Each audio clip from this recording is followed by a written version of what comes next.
It's fine, we may sit down. Thank you.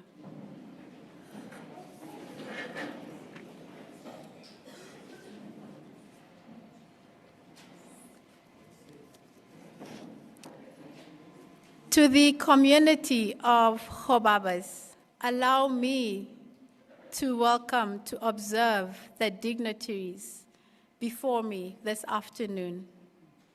The Almighty God, the Creator of the heavens and the earth. Honorable Pio Nganate in absentia, Governor of the Omaheke region. Her Worship, Mayor Melba Shodongoro, Mayor of Gobabis. Mr. Carlo MacLeod, Deputy Head of the Upstream Petroleum Unit and Special Advisor to the President. Honorable Ignatius Kariseb, Chairperson of the Omaheke Regional Council.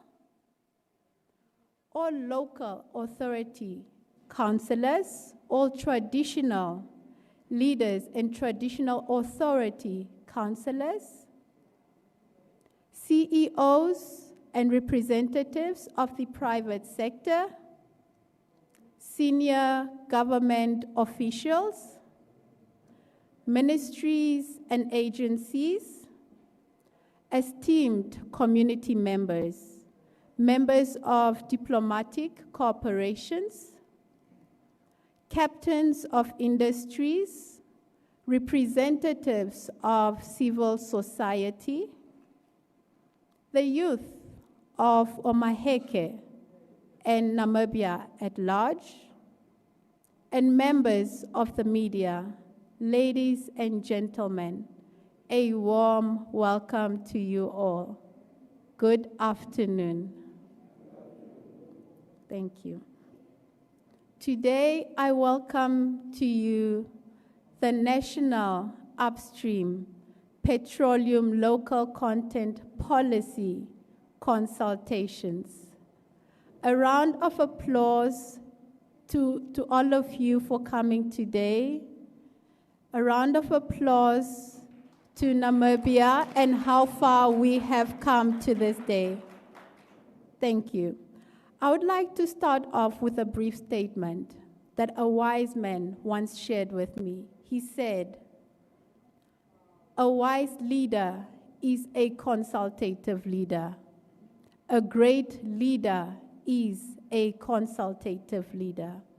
So basically what Sitoka was referring to in that statement is that a great leader is one who listens to the voices and inputs of the people. It's a great leader who comes to ask you as the community and not just telling you. And today I am honored and privileged to know that we have principals who are here to consult the Omaheke community, a delegation from the Office of the President, to ask the community of Gobabis and Omaheke for their voices and inputs with regards to the National Upstream Petroleum Local Content Policy. And today we are here to consult you. This is our national policy, and we look forward to hearing your suggestion. Without further ado, my name is Lahia Njalo. I am a geologist and data scientist by profession and qualification. And my co-facilitator will be King Kakona. You will see him around. He's an oil and gas management specialist and petroleum inspector by profession and qualification. Without taking more time, please help me welcome Her Worship for her welcoming remarks.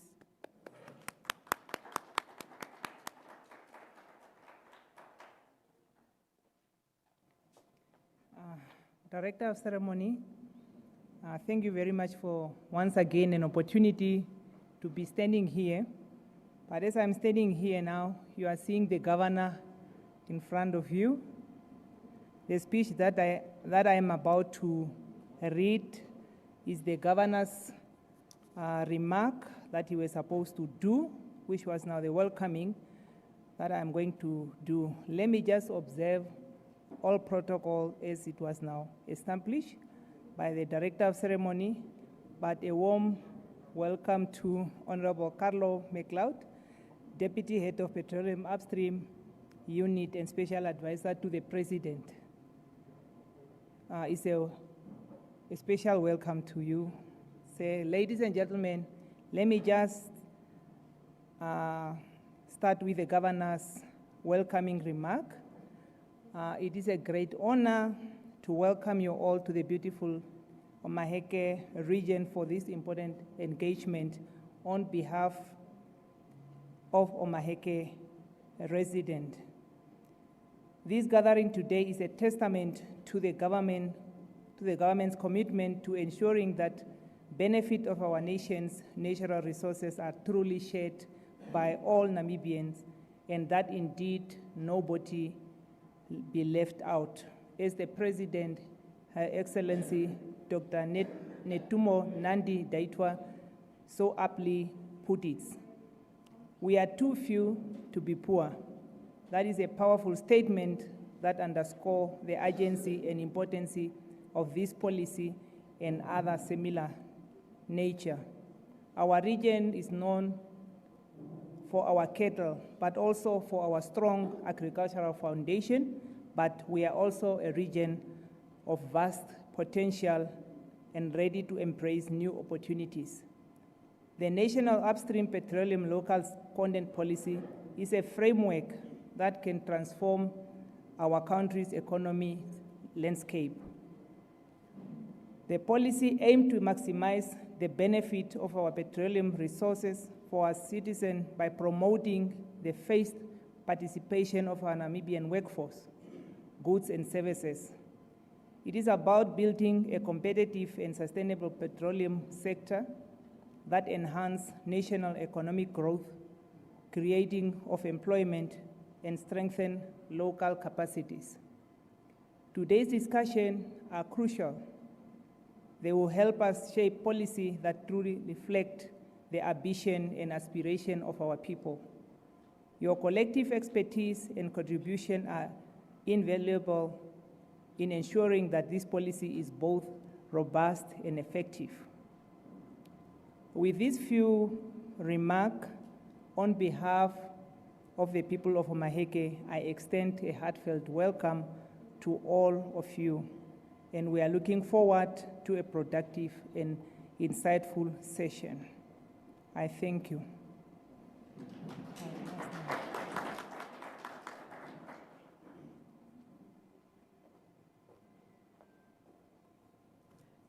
Thank you, Her Worship Mayor Melba Chodongoro, for that beautiful welcome, and indeed, we do feel welcome in Gobabis. Thank you very much. Without further ado, our next speaker will be Mr. Carlo McLeod. May we please give him a round of applause.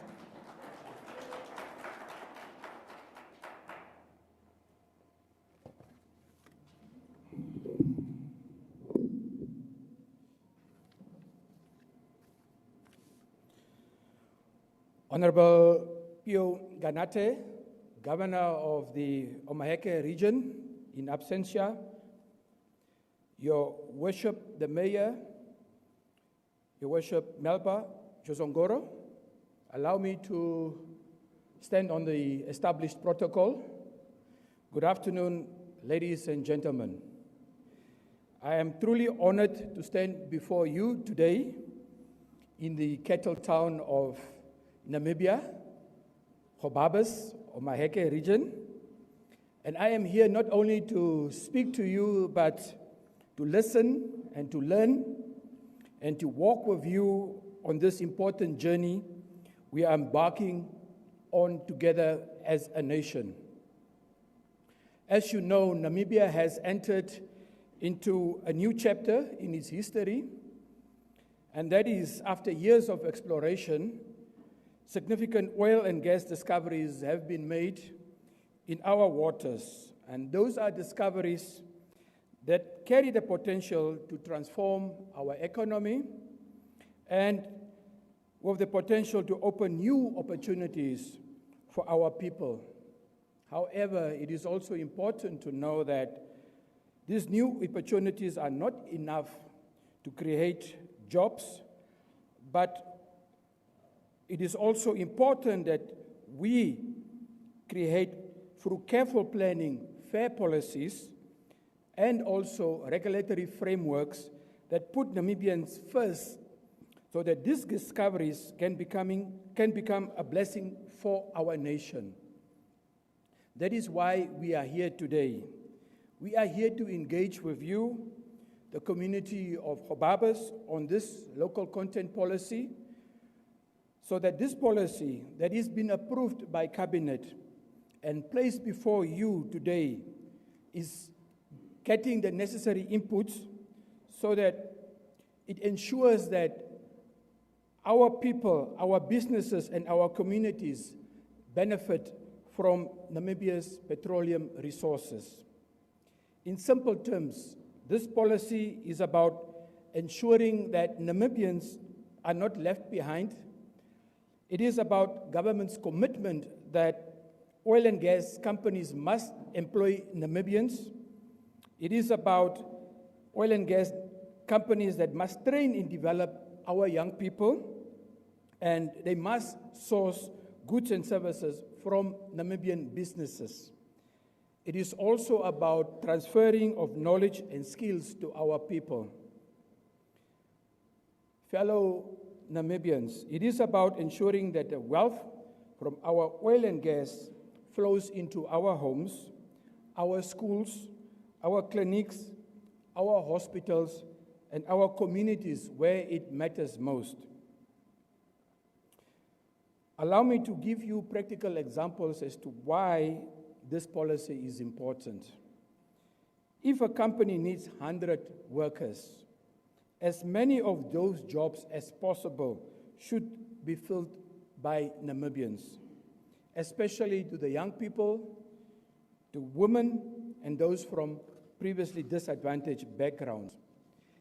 If companies require catering services, transport services, or accommodation, these services should be sourced locally, creating business opportunities in our towns and in our regions. If specialized training is needed, it is our children who should receive the bursaries and the scholarships to prepare them for future careers in this industry. It is not about jobs. It is about building a future where Namibians own, manage, and prosper from the oil and gas industry. But how will this be achieved is the question. The policy sets clear rules and targets. Oil and gas companies will be monitored, they will be required to report on progress, and they will be held accountable. Government will ensure that strict enforcements are taking place so that these promises translate into real benefits for our people. We know too well from other countries that oil and gas, if not managed well, can become a curse, where the benefits are captured by the few, where corruption thrives and communities are left behind. Namibia is determined to follow a different path from this. The local content policy, therefore, is our safeguard, our tool to fight poverty, to build skills, to create businesses, and to ensure that every Namibian has a fair chance to benefit. Let us reject fronting, where locals are used as mere tokens without true empowerment. Instead, let us embrace genuine partnership and empowerment that uplifts the people, that develops communities, and strengthens our economy. Because together we will rise. Fellow Namibians, this is our moment. This is our opportunity to ensure that the black gold discovered in our waters are transformed into real gold for every Namibian household. Let us build strong partnerships, not only with investors, but also with each other. Let us support our youth. Let us empower our entrepreneurs, and let us hold ourselves accountable to the highest standard of transparency and fairness. This consultation is therefore your platform. Your voices, your ideas, and your concerns will shape the final local content policy. Together, let us make it a tool that reflects the aspirations of all Namibians. I thank you, therefore, for your presence, your participation, and your commitment to build a brighter future for ourselves, for our children, and for generations to come. I thank you very much.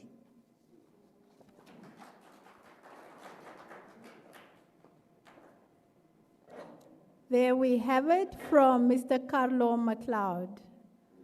A reminder, as he has mentioned, that the policy is our safeguard and a tool to fight poverty, so that together we rise. Another round of applause for Mr. McLeod. Next, our next speaker is going to be Mr. Avelinas Shanika. He is a data management specialist and geoscientist, and he will be presenting to us the overview of the petroleum industry. Please, may we welcome him.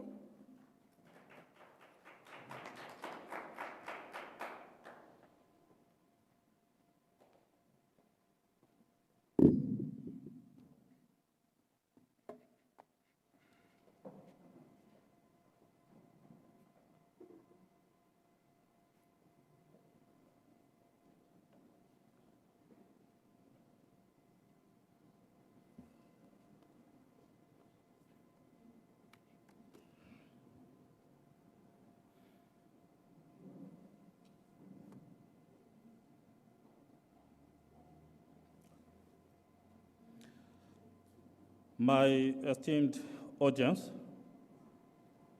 allow me to stand on the protocol that was established before. I am Avelinas Shanika. I'm from Nanko. Like I was introduced, I'm into data management, and I'm also a geologist. My presentation is simply to take you through the overview of the Namibian petroleum industry. Now, there's one thing I would like you to understand before we go. This presentation is simply to prepare you for the one that is coming.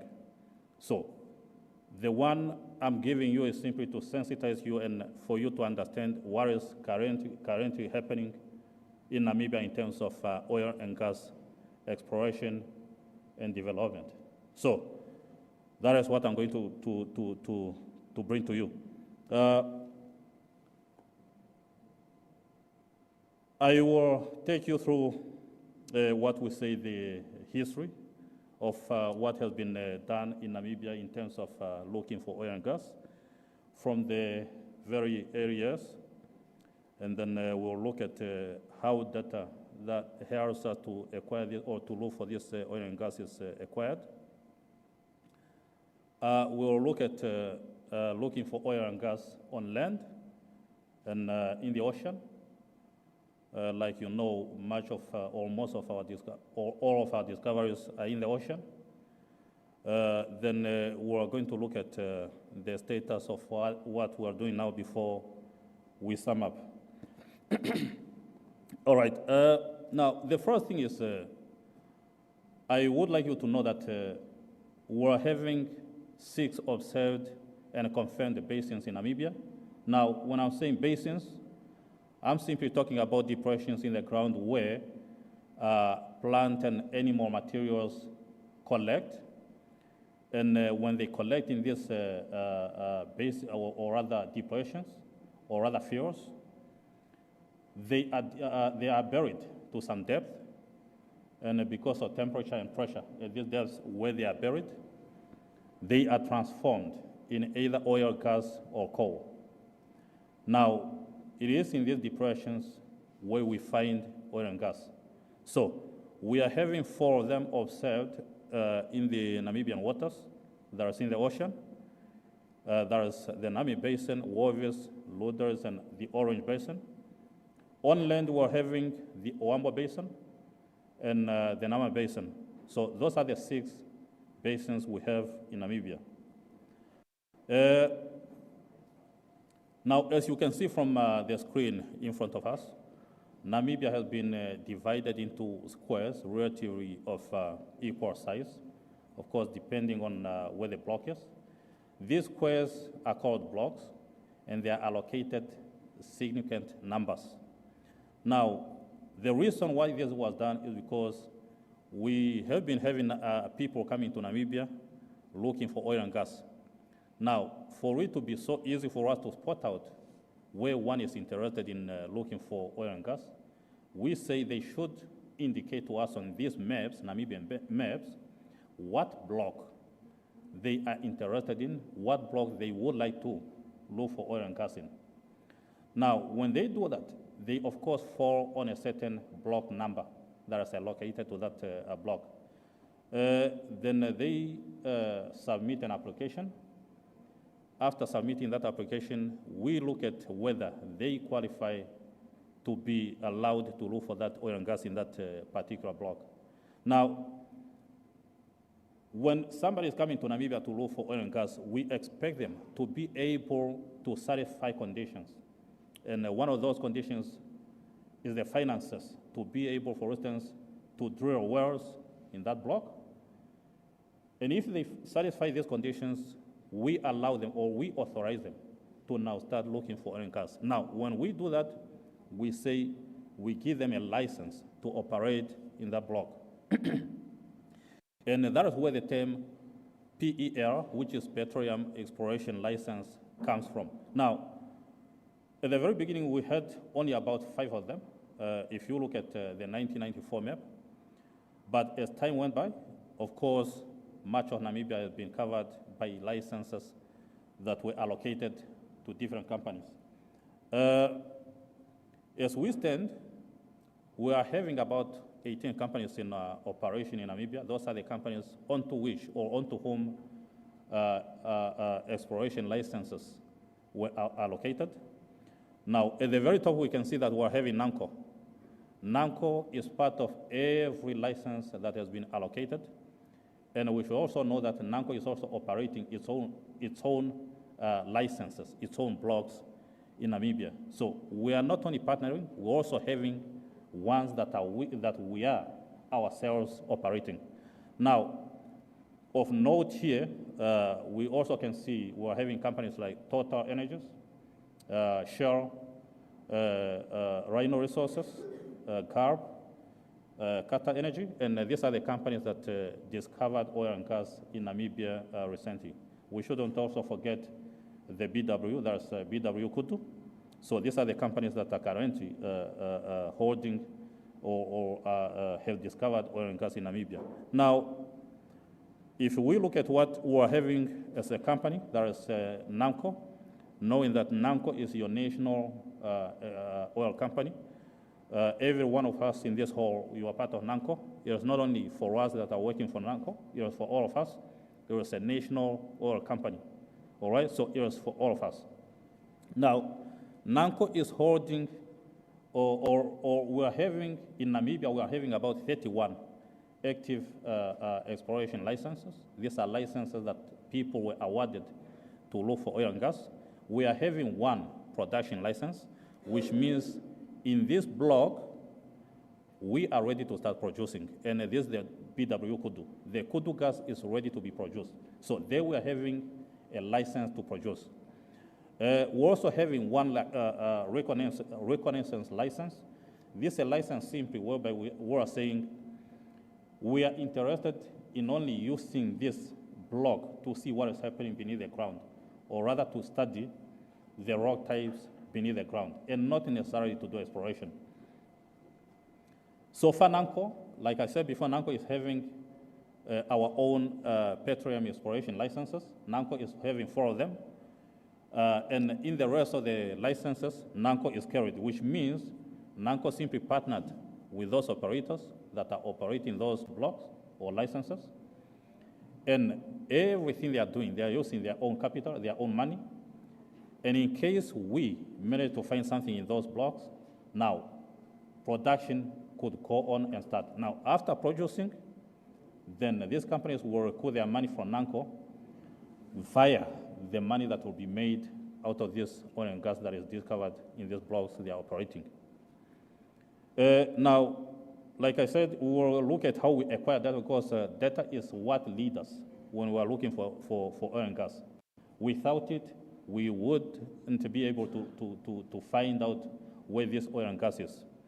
If you look at it, we are having, on top, we are having a vessel, that's a ship in our waters. Below, we are having a truck. Whether we are looking for oil and gas on land or in the ocean, we use the same, or rather the similar concept. And that is, we are having a truck or a vessel pulling a trailer of what we call geophones or hydrophones. Now, in the language that we understand, these are called ears. Why do we call them ears? Because what we do is we use the concept of sound waves. We send sound into the ground, and then these ears that we call hydrophones or geophones, they listen to the sound that is coming up from the ground. When we send that sound into the ground, different rock types in the ground have different densities. That is, they have different hardnesses. Because of those different hardnesses, they reflect sound back to us at different time intervals, and so this sound is picked up at different time intervals by these ears. Now, when these are picked up, they are now transformed into what you are saying, what you are seeing on your right-hand side on your screen. That is now a depiction of what is happening in the ground. So the lines you are seeing there represent different rock types in the ground. All right? Now, what we're looking at, when we look at that map, we see that we're having lines and blocks. This is data that is acquired. It is called seismic data, can be 2D or 3D. Now, that is data that is acquired when we send sound waves into the ground and it's picked up. Now, for us to acquire it, for instance, for us to have a ship acquiring this data, within a day, it costs about 30 million Namibian dollars. It can be that much within only 24 hours. Now, for us to complete a survey just to acquire this data, it takes about a month. So what we're saying is this is about 30 million Namibian dollars times 30 days. So we are looking at something of around $900 million in just a single operation. That is how expensive it is for us to acquire this data, for us to be able to see where we might find oil and gas. And so we have to take very good care of it. We have to make sure that we store it safely and securely. Now, after we use this data to see where we might find oil and gas, then we identify those spots and we drill. Now, you see here we are having a ship in the waters. There's a drill ship drilling spots that have been identified. On your left-hand side, you see a drill rig, which is on land. It's not in the ocean, it's on land. They are all drilling spots that were identified that could contain oil and gas. The reason we do that is simply to see whether what you are seeing is really oil or gas or something else. It could be water or just normal air or something else. So that is why we drill. Now, when we drill a well to see what is happening beneath in the ground, we, of course, extract some rocks. And as you can see there, we're having some rock, and these rocks are taken from these wells that are drilled. They are crushed sometimes and taken to the laboratory just for us to find out what minerals are within these rock types. The minerals help us. For instance, if you are having a discovery, these minerals help us to understand what gas or what oil we're having. When we are saying sweet oil or when we are saying sour oil, the difference lies in the minerals that we find within those rocks that are holding oil and gas. For instance, when we are saying we are having sweet oil, we are saying we are having little sulfur content. And if there is too much sulfur in the oil, it becomes sour. So that is one reason why we have to crush these rocks and take them to laboratories so that we see what is happening in there. Now, this one is simply to show you that we are having quite a number of wells that were drilled, both onshore and offshore, that is on land and in the ocean. And if you look at your right-hand side below, you see that we're having different types of mechanisms or equipment that we use to drill these wells, from onshore to shallow waters, and then through to deep waters. We look at exploration onshore. Like I said, we're having the Ovambo Basin and the Nami Basin, the Nama Basin. A quick overview of what has been happening is that in 1928, that was when exploration kicked off. That is on land, only on land. And of course, some coal was discovered. And because of that, it stimulated more work to be done on land. More drilling has been done, and much data has been acquired on land. Now, of note here is simply that in 2010, 6 wells were drilled in the Aranos area. And this simply because in this area it has been found out to contain coal. Now, coal could be associated with gas or with oil. That is why the discovery of coal resulted in the drilling of many more wells in this area. Now, if we look at the Ovambo Basin, exploration here started in the 60s. Some gas shows were found in Etosha. A lot of work also was done.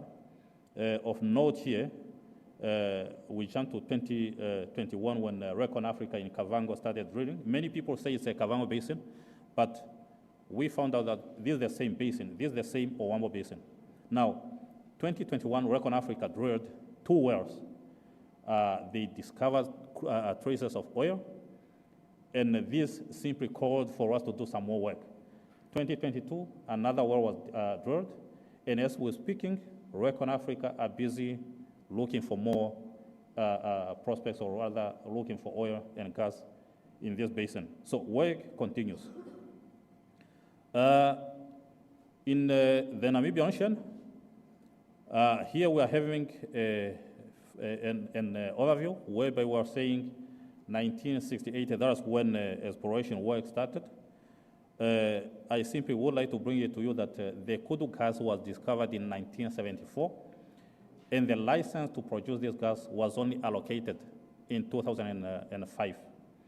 Of note, again, if you look at this, we'll see that in 2013, a company called HRT also discovered oil in the Namibian waters. This oil was non-economic. So this work, at the end of the day, showed us that we are capable of having oil and gas in Namibia, and that is why in 2021, with much more exploratory work, we discovered oil. And since that 2021, we have been discovering oil and gas to date, and more work continues. If we look at the Nami Basin, there's the basin offshore Namibia in Namibian waters, bordering Angola. 2 wells have been drilled so far, and these wells have confirmed to us that we are having the rocks that are capable of producing oil and gas, and the ones that are capable of hosting this oil and gas. However, we feel that more work still need to be done for us to be sure of what is happening in this basin. 2 wells, there are too little for us to be sure of what we're having in there. The Gobabis Basin, a number of wells were drilled, and they also showed us that we are having all the rocks that we need in here. However, these wells indicated that there could be a problem with how oil travels in these rocks for it to be accumulated in a certain spot. So transportation of this oil and gas in this basin could be a problem. We need to do more work for us to see whether everything is fine or not. In the Luders Basin, there is the basin within the Luders waters. Only 1 well was drilled, and that well was enough to show us that we're having all the rocks we need in here. However, we are saying we need to drill more wells for us to see or to ascertain ourselves of what is happening in this basin. Now, we come to the Orange Basin. This is a basin of our interest as of now. This is the sweet spot when it comes to Namibia petroleum industry. So far, we are having a lot of wells that were drilled, 9 crude wells, about 20 that were planned in this basin since only the beginning of 2021. We are having 3 more that were drilled before. So, and this is where we discovered our oil and gas. I mean, the crude gas, which is ready for production. We can see it's indicated here. That's where we're having it. And the rest of the wells, especially the ones where we see denoted as black spots, that is where we discovered oil and gas in Namibia. And this is sweet, light oil. Now here, this is simply to indicate to you companies that have so far discovered oil and gas in their blocks. We can see like in license A3, we're having CARB, partnered by NANCO and Castos Energy. Per 56, there is Total Energies, partnered by NANCO, Qatar Energy, and Impact. Per 3, there is license 3. It's not a per, it's a PPL. There is production license, petroleum production license, because here we are ready to produce. That is the Kudu gas. 85, it's a license, exploration. That is for Rhino Resources, partnered by NANCO, Azora Energy, and Chorus. The last one is 39 for Shell, partnered by Qatar Energy and NANCO. In these licenses, even if we have discovered, much work is still continuing, both drilling and studying the data that we are getting from the drilling activities in these licenses. So we are still busy to do much more work, which is about simply cross-examining what is happening in these basins. Of note here is that in pair 56, we are busy with the final investment decision. And we are looking forward to completing it in 2026, that is this coming year. So we are gearing towards production. Apart from the PPL, that is number 3, we're also having 56, whereby we're gearing for that production license. If we look at this one, we are simply being shown that on our left-hand side, we're having rock types that are capable of producing oil and gas. The map in the middle is simply showing us where much data work has been acquired. Now, much work has been done in shallow to intermediate depth waters. But then if we look at the map on our left-hand side, it is simply telling us that with little data that has been done in deep waters, so far we have come to know that much or most of the rocks that are capable of producing oil and gas are found in deep waters. On our right-hand side, we see that recent discoveries were done in deep waters, which is testimony to the map on our left-hand side that says most of these rocks that are capable of producing oil and gas are in deep waters. So what we're saying is not much work has been done in deep waters, but that is where we are having our sweet spots. So we are saying we should look at deep waters if we are to do more discoveries. Okay, we are looking at the impact shortly. This is how oil and gas is able to overturn economies. If you look, most people say they want to go to Dubai. Most people say Dubai is a beautiful, beautiful place. Now, if we look at 1991, that is the time, almost the time we got our independence. Dubai was more or less looking like Namibia. However, if we fast forward it to how Dubai is now, the reason why people love Dubai now, it is because it is so beautiful, industrialized. Their economy is one of the beautiful economies. Their people are living large. It is because people paid attention to this oil and gas, and they made use of this opportunity to make sure that, like our honorable deputy head of the upstream petroleum system said, it is for us to make sure that we participate in this. These people also made sure that they participated, and that is how they build their economy. Now, we cannot say somebody is going to build for us. It is us to build it, all right? Now, if you are going to pay attention to the presentation that is coming, then we can hope that in the coming years, what you are looking at, that will be Gobabis in the near future. With that, I come to the conclusion of my presentation, and I thank you.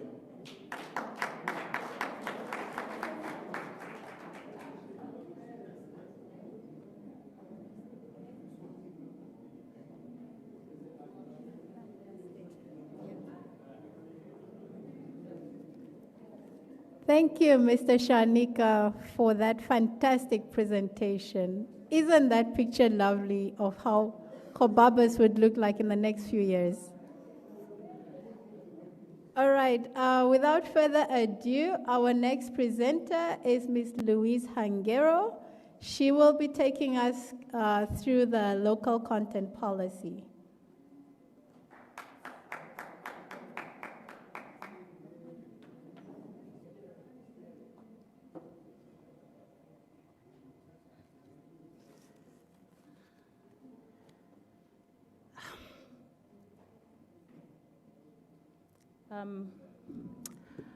Her Worship, the Mayor of Gobabis, Ms. Melba Shadangoro, Deputy Head of the Upstream Petroleum Unit, and Special Advisor to Her Excellency, Mr. McLeod, distinguished guests, ladies and gentlemen, a warm welcome to this consultation today. Why do I feel like we are not excited after seeing that Gobabis picture in 2040 or 2050? Are we?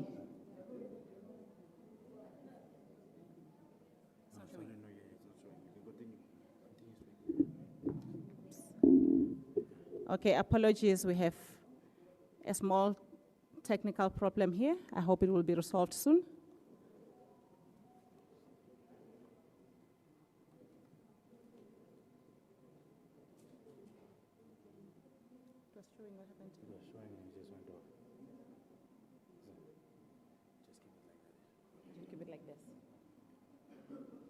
Okay, my name is Louise Hangero, like it was said.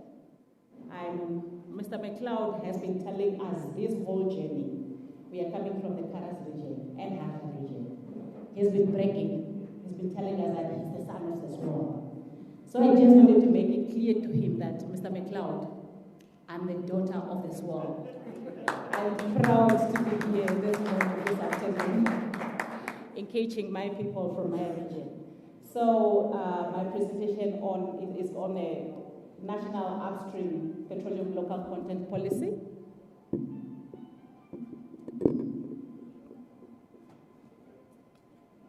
Does anyone in the room know what local content is without me going into it?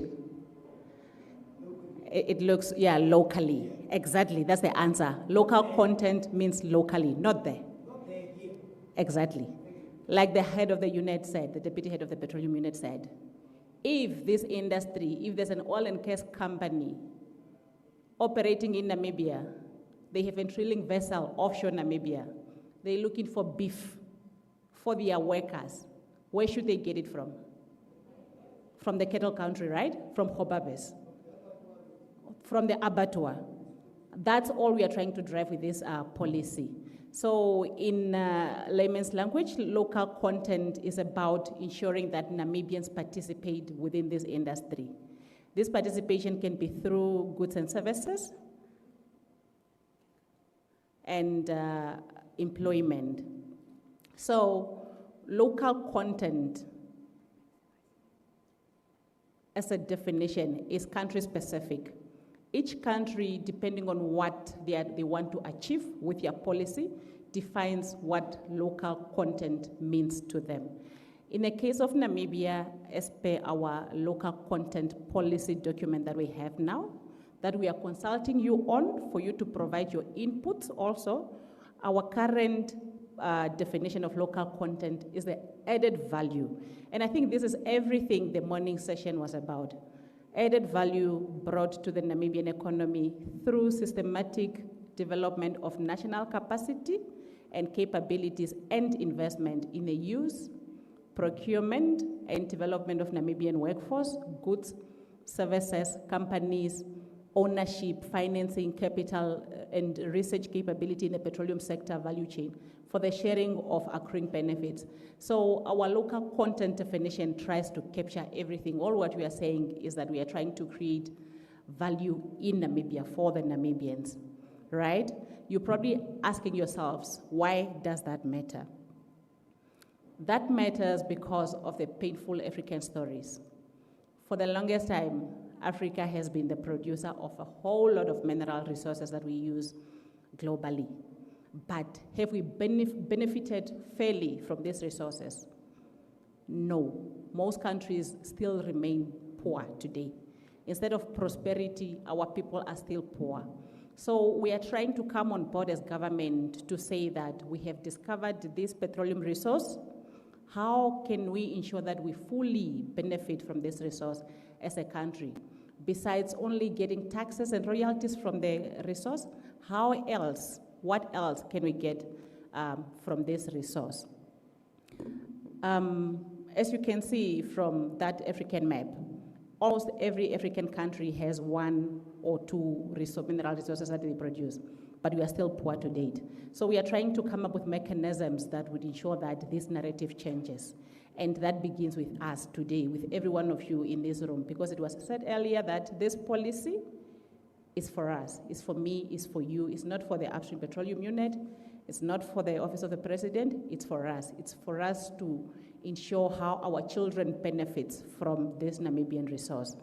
So we see that 192, almost more or less billion, goes out of Africa every year through illicit ways. So Africa is being looted of its wealth. How do we change the narrative? That's all we are trying to say with this policy. So for us to know how to defend our future, to ensure that we don't get looted as it has been happening in history, we have to understand the type of the companies we are dealing with or the type of people we are up against. And this picture here shows the biggest oil and gas companies in the world, and some of them here are already operating in Namibia. I think you've heard this from Mr. Shanika from NAMCO. The second company here, the second biggest company, as per this picture, ExxonMobil, is operating in Namibia. Its market value is 457 billion.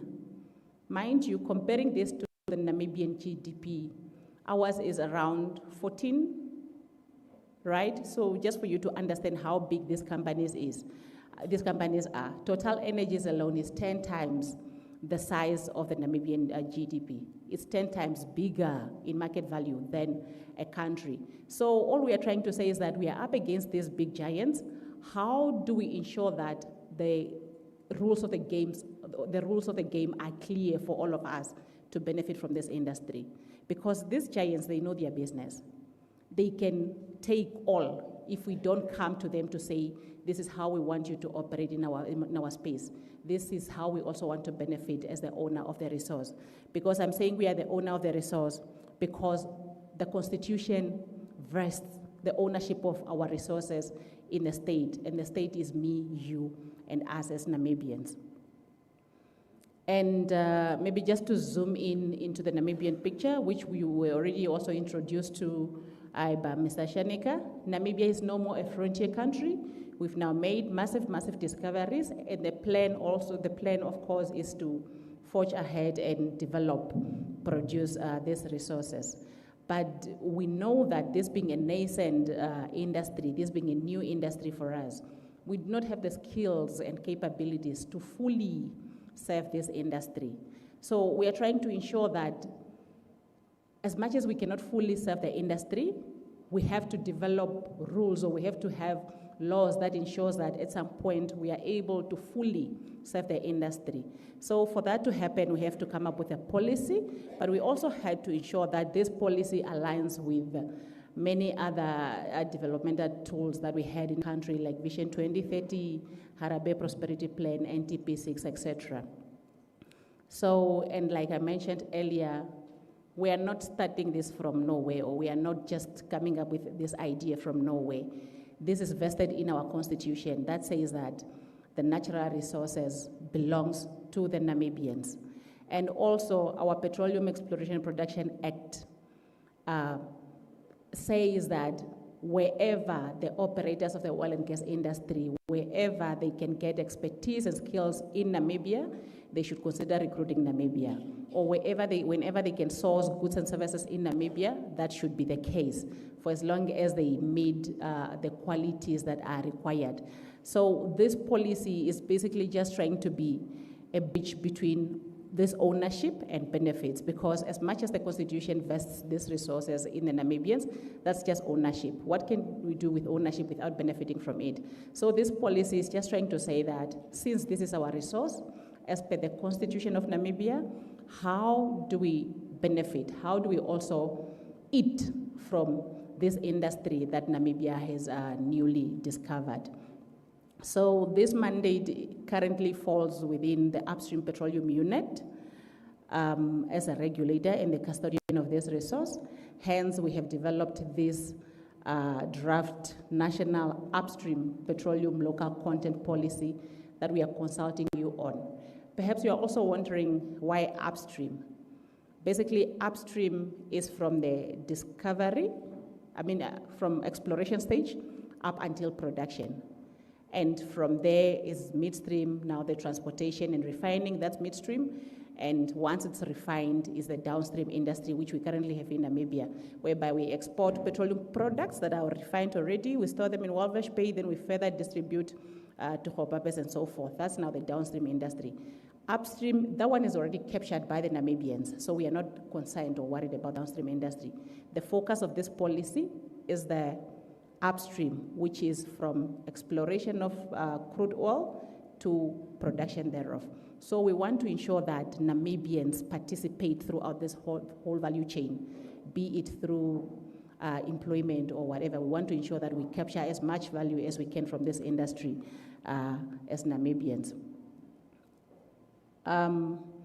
So this policy has a vision and a mission.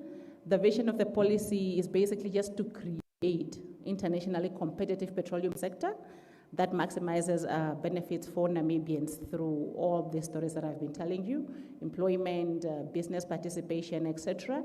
And we want to do this through job creation, ensuring that Namibian service providers or companies that can provide goods to the industry are prioritized over international entities, and that our companies are capacitated to be able to take over this industry at some point. And the rationale for this policy is basically just to ensure that there's national stewardship of petroleum resources. By this, I mean the government is determined to create or to come up with competent institutions that would manage this industry for the Namibians, so that as Namibians we can be in control of this industry, because it is our industry. We do not want it to be controlled by the foreign companies. We want to be able to manage and control this resource for our people who are the owners of the resource. And we want to promote sustainable development and energy independence. We do not want to be one of the biggest producers of crude oil, yet we do not have energy independence. We want to ensure that once we start producing this resource, as a country first, we are served. We are not importing 50% or 70% of our energy needs, but we are serving our energy needs with our own resources. And that we also drive our just sustainability transition agenda using the revenues that we will be getting from this industry. And we also want to support economic diversification because, like I indicated before, this industry will need a whole lot of services for it to thrive. It will have a lot of employees. One drilling vessel usually has between 150 to 200 personnel on board. These people need to eat. Where do they eat from? I think it was said here this morning that we export our cattle to South Africa and then we import meat from South Africa. We do not want that. We want us Namibians to be the ones supplying meat to these people on board so that we can create all these other industries. Because if you have to supply meat to the industry, then we need someone who will be an animal farmer. Animal farmer, for them to grow their cattle, they need feed, animal feed. Who should produce this animal feed? Should be another Namibian. So that's how it goes. We want to be able to create other backward and forward linkages. And this policy, the idea is for it to be as inclusive as possible, mostly targeting women and youth. as the people that have previously been left behind. So we want to ensure that it is as inclusive as possible, and that we also do value addition in Namibia. We do not want to be in a position where, say, for instance, we produce crude oil and it is exported raw. Of course, if we do not have the capability to add value, that will be the situation. But if we are able to process or to add value to this resource, why can't we? So this policy is trying to encourage that we do have value addition strategies, so we do encourage value addition in country. And then we want to prioritize Namibian goods and services, like the example of beef that I just gave you. If we can provide beef ourselves from Gobabis to the drilling vessel in Lutherets, why should we import it from South Africa?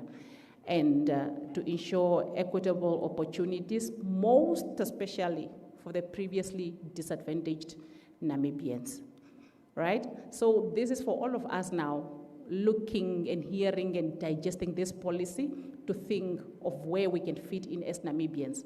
If you are farmers, why can't you not start expanding your business to be able to then produce and supply beef to this industry when it starts?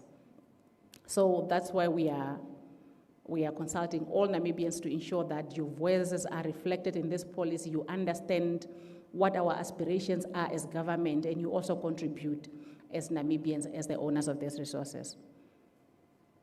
And this policy is guided by 5 key principles. The first one is progressive development and impact focus. What we are saying by this is that, like even in schools, the school system, we all start from preschool or grade 0 up until we go to grade 12. Or for those that follow soccer, you just do not put a new player in World Cup. They won't perform. So it's the same approach we want to adopt for this policy. We are saying petroleum industry is new to Namibia, is very, very technical intensive. We do not have the skills required to serve this industry, but we want to start participating from the word go. What do we do for us to start participating? We are saying at the beginning, let's ensure that all the unskilled roles are occupied by Namibians. Let's say if you need 50 engineers, please just take 2 Namibians and let those 2 Namibians be trained, be capacitated to a point where they're able to overtake or to start fully training the rest of the Namibians as well. So we are cognizant of the fact that we do not have the capabilities required, and we want to ensure that we take this step by step, but focusing on the areas with the highest impact. So the Namibian government will identify and prioritize the strategic sectors for capacity development, expecting that as the capacity develops in Namibia, we increase the local content requirements. And given the high risks of this industry, associated with this industry, we are committing to always upholding the highest health, safety, and environmental standards, meaning that all the industry players will be held accountable to national laws and to international best practices. As much as we want to drive this policy and realize the dreams of this policy, we do not want to compromise on quality and standards, right?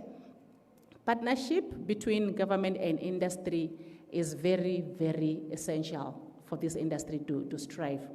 On one hand, the government should ensure that it creates stable and predictable laws that will ensure that all industry players are treated fairly, but also we want the industry players to ensure that they are at all times compliant to these policies, to these laws that will be created by the government. So we need that partnership, and we also want the industry players to be willing to invest in local content development in Namibia. So that's the only partnership that will ensure that this industry thrive. And transparency and accountability, again, are very, very key in the design of this policy and the implementation thereof. So as a country, what we are saying is that we want to ensure that there's clarity when it comes to beneficial ownership, when we are doing licensing or issuing contracts and all these things, just for us to ensure that the industry is transparent enough and that we create that trust amongst all the industry players. And we'll ensure that by all means at every point the industry adheres to international best practices. By this we mean learning from best experiences, staying current with the industry trends, and adopting proven measures that have proven success when it comes to local content development from other countries. And for this policy, for us to realize the dreams of this policy, we have these objectives. I mean, these are the dreams of the policy that needs to be realized using the strategies that we roll out to ensure that these objectives are realized. The first one, we want to establish regulatory and institutional framework for local content. By that we mean we need robust monitoring and reporting systems, and we need competent institutions also that will be doing this monitoring for the country to ensure that this industry is effectively managed for the Namibians to benefit from it fully. And the to prioritize local goods and services, I think I have overemphasized on this one. What we are saying is that when this oil industry, or when these oil companies needs goods and services to be provided to them, please advertise publicly so that when there are entities in Namibia that can provide such, are able to also get a fair chance to participate or to compete with the international entities. And then we want to maximize training, upskilling, and employment of Namibians. We are rolling out a whole lot of strategies. Like currently we have Petro Fund that is training the Namibians in the petroleum-related fields using funds provided by the oil industry. So we want to continue with similar initiatives, ensure that all companies that are exploring or that are producing or that are participating in this industry are able to contribute to the training of Namibians, for Namibians to be able to be qualified enough to take over the industry at some point. And then we are encouraging upskilling and employment. If we have geologists in Namibia that are not petroleum geologists per se, why can't you not take them, give them those specialized skills that are required for them to be able to serve the industry, instead of you bringing in experts from other countries? And through doing this, we want to avoid window dressing, which is a practice of whereby the companies recruit a Namibian, previously disadvantaged Namibian, just for them to tick the box. But this person is not fully involved in their operations and do not really understand how the company operates, etc. And enhance supply chain localization. What we are saying is that please, where possible, unbundle your contracts. We do not want an entity operating in Namibia with already service providers. We want you, when you are coming into Namibia, come into Namibia, advertise for the services that you need supplied to your operations, and when and if there are Namibians that are capable, they must then be allowed to apply and for them to compete fairly. Instead of you coming in from Angola with a contract already in place with Halliburton, with a caterer, with waste management company, we are saying do not, or do unbundle your contracts. Advertise openly, let Namibians compete, and where possible, let them participate. The stimulation of research and development, this will be done in conjunction with the higher training institutions that we have in Namibia, just to ensure that we keep up, as Namibians, we are kept updated. We do understand the developments of the industry, because this is a very, very evolving industry. Facilitation of technology and knowledge transfer, this can be done in many ways. One way will be through partnership between international and local entities. So if one of you in this room, get a chance to partner with one big international entity that provide a service to the oil and gas industry, we do not want you to just be a partner on paper. We want you to ensure that you understand all the operations fully of this company, for you to be able to take over, or for you to be able to build, to capacitate your company enough for you to participate fully in this industry at some point, because the practice has been that sometimes we just get into these partnerships, but you are only on paper, you are not participating in the operations, and you do not understand the technologies that are being used by that company, and you lose out on growth as an entity. And enabling Namibian participation and financing, I think Namibian participation can be through all the ways, be it's through employment, through business participation, etc. But then we also want to ensure that we create innovative funding with the financial institutions that can enable Namibian to participate, because this is a very financial intensive industry. It requires a whole capital intensive industry. It requires a whole lot of money for you to participate. So we want to ensure that together with the financial institution, we come up with innovative financing solutions to just enable Namibians SMEs to participate. And then mandating localization of services and procurement. By that we mean when you have a company operating in Namibia, we do not want you to have a head office in Houston only. All other services that can be localized must be localized. If you can have an HR office, your HR division localized, why not do it? If you can have your procurement division localized, why should you be procuring services to support a Namibian project, but you are procuring it from Houston? So all the services that you can localize as support services for your operations must be localized. So that's one of the things that this policy is trying to encourage. And you're probably thinking, if we can fully start participating in this industry, or if we can have high levels of local content requirements for these companies, why do you want to take a phased approach? For you to set your local content requirements, you have to be realistic with your situation as a country. You cannot only have 20 trained petroleum engineers or qualified petroleum engineers, yet you are saying that for you to operate in this industry, I want 100% petroleum engineers to be Namibian. Then you're not being realistic.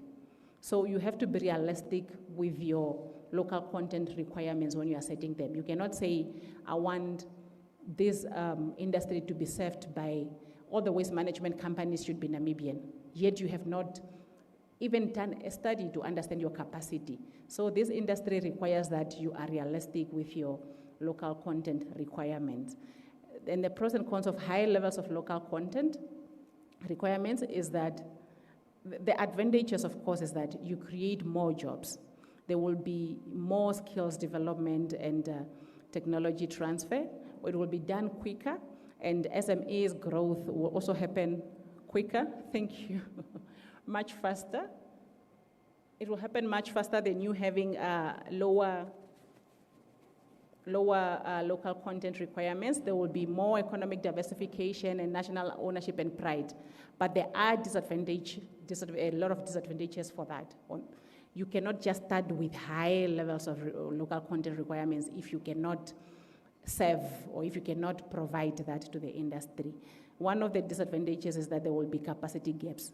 And if there are capacity gaps, then the projects will be delayed.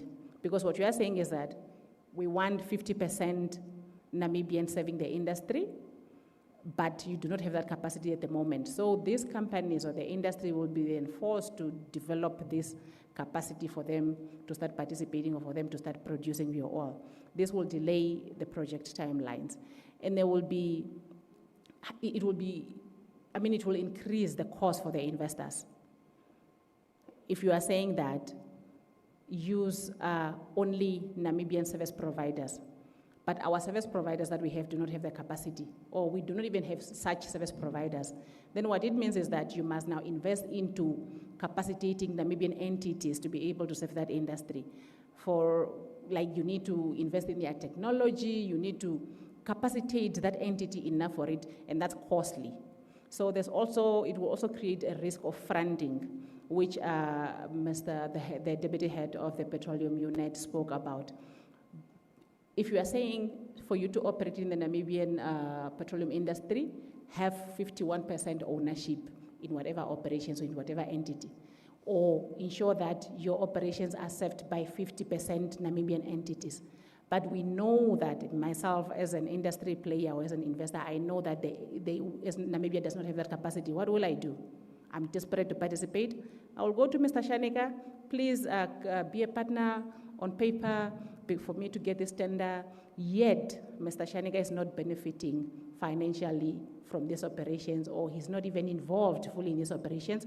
It's just there on paper just for us or for them to tick that box that I'm here having 50% Namibian participation as per your requirement. So there are all these risks that can be brought about you having high levels of local content that one should take under consideration. And you're probably wondering how this local content policy will be implemented. It's not a one-man game. It cannot be done by one entity only. So we have the entities that you are seeing here are the key implementation partners, but we have a whole lot more than that. The Upstream Petroleum Unit will be an entity that will be ensuring compliance of what this policy will have as requirements. The companies or the oil industry players will be required to submit annual local content plans, which should now be monitored, and annual local content reports, and it will be the Upstream Petroleum Unit that will be doing this monitoring to verify the data and ensure that these entities are indeed complying with the plans that were approved by the unit. NAMCO is there to act in the government's interest, to safeguard the state's commercial interest. So they are participating in this whole commercial game, but there will be a government watchdog in the process. Petrofund is an entity that was established under the Petroleum Exploration and Production Act to capacitate Namibians, or to build the skills of the Namibians to be able to participate in this sector. And they will continue with that mandate of ensuring that Namibians are qualified to serve the industry. And the operators will be then required to comply with the local content requirements that will be set by this policy. And many more other entities will also be key to the implementation of this policy. To conclude, this policy applies throughout the whole upstream petroleum chain. Like I explained, that it starts at exploration through development to production. And then we want to ensure that we are as transparent, the policy is as transparent as it can, that the institutions that will be created will be as transparent as possible, and the policy is inclusive. It looks at youth and women and the previously disadvantaged Namibians, and that we always adopt or follow global best practices. And we understand that the local content needs differs from stage to stage. The needs that you have at the development stage are not the same as the local content needs that will be at the production stage. So we commit to monitoring these as the industry develops, and to conduct regular reviews to ensure that the policy is always fit for purpose. And the overall goal of all this is to ensure that we have shared prosperity as a country, that there are reduced inequality, and that there's sustainable development through this petroleum sector for all the Namibians. That brings me to the end of my presentation this afternoon. Thank you.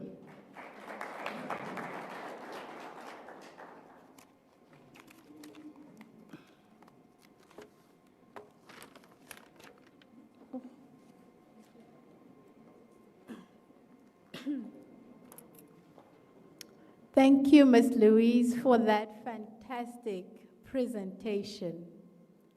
We do know now that the policy is there to create value in Namibia for Namibians, and also to translate wealth from the oil and gas industry into the local homes, schools, and communities as was also presented by Mr. Carlo MacLeod. Another round of applause to Ms. Louise.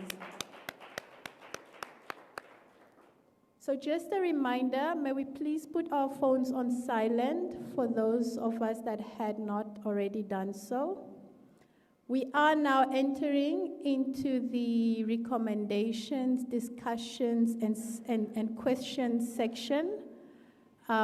We will be walking around with a mic. If you do have inputs that you would like us to incorporate into the local content policy, please do put up your hand. That is why we are here, to consult the community. My colleague King will be within our midst. He has the mic and he will bring it to you. On stage, we will have Mr. MacLeod, Louise, as well as Shanika, who will be attending to our inputs, discussions, questions, and recommendations. Thank you very much.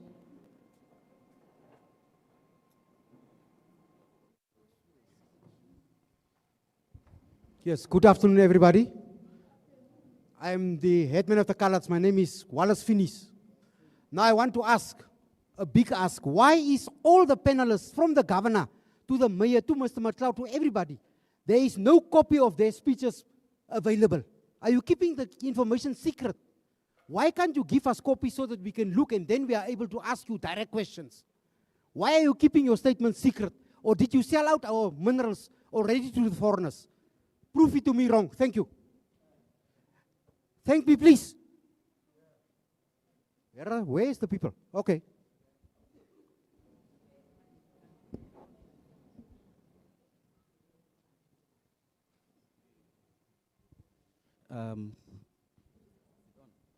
Hello? Can everybody hear me? Okay, all right. Good afternoon. I am Benson Kashiwanyo from Lotus Engineering, a local firm. I have a few questions to the lady that just did the presentation here. First, I would like to recognize the Honorable Carlo MacLeod, the advisory to Her Excellency and Her Worship Melba Shalongoro. Going to my question is, I want to view this in practical terms or practical view, so to say, to be realistic. You did mention about 3 points of oil industry, which is the upstream, midstream, and the downstream. I just wanted to find out realistically, as for us sitting here, which is the realistic point for us to enter the industry. As it was mentioned by the previous presenter, it's a cost-intensive industry, and to spend 30 million just on a day, it's too much. So we are from previously disadvantaged backgrounds. So can you perhaps just realistically inform us which point between the three is best for us to go into this industry? This is basically as beautiful as the presentation was, and not just to tick the box that the delegate was in Gobabis. We also want to get involved. My next question is, I'm just making reference to the beautiful Gobabis photo that was actually placed there on the monitor. I'm not sure if Gobabis is a well-deposited area.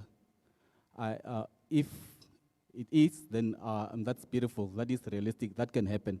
But if it's not, what possible way will this industry change Gobabis to that photo? So I would also like to know that one. And then maybe my last remarks, or with the narratives of employment that you also mentioned, Madam.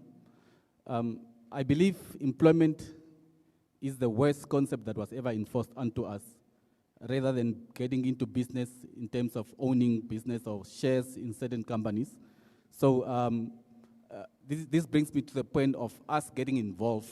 At least just advise us as much as possible, where do we get to go in the industry, and how do we get involved directly in terms of funding and maybe also setting up companies that can also be partners in terms of the big team players that was mentioned there. I thank you.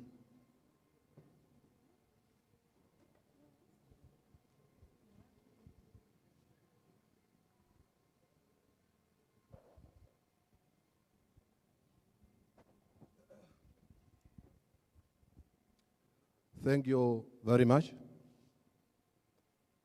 My name is Ambrose Chiriange, Senior Traditional Leader of Mahareo Traditional Authority. I'm having only one question, and this question is about on moratorium that has been put in place with regard the construction of new pump service station. For argument's sake, if I intend to construct filling station in a remote area, for now, as per understanding is that there is a moratorium in place. When is this moratorium going to be lifted? That shall be my question. Thank you.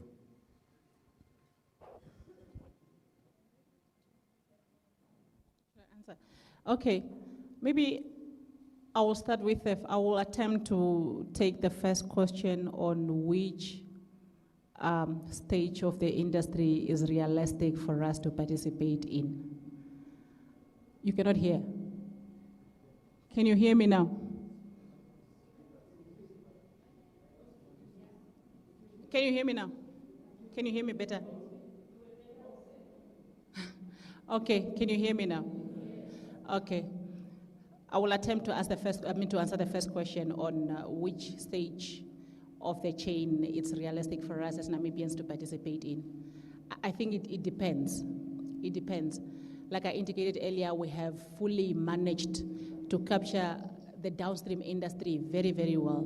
The downstream part of the business is probably 99% Namibians, if I'm not mistaken. And the idea behind this policy is to create that opportunity for all of us.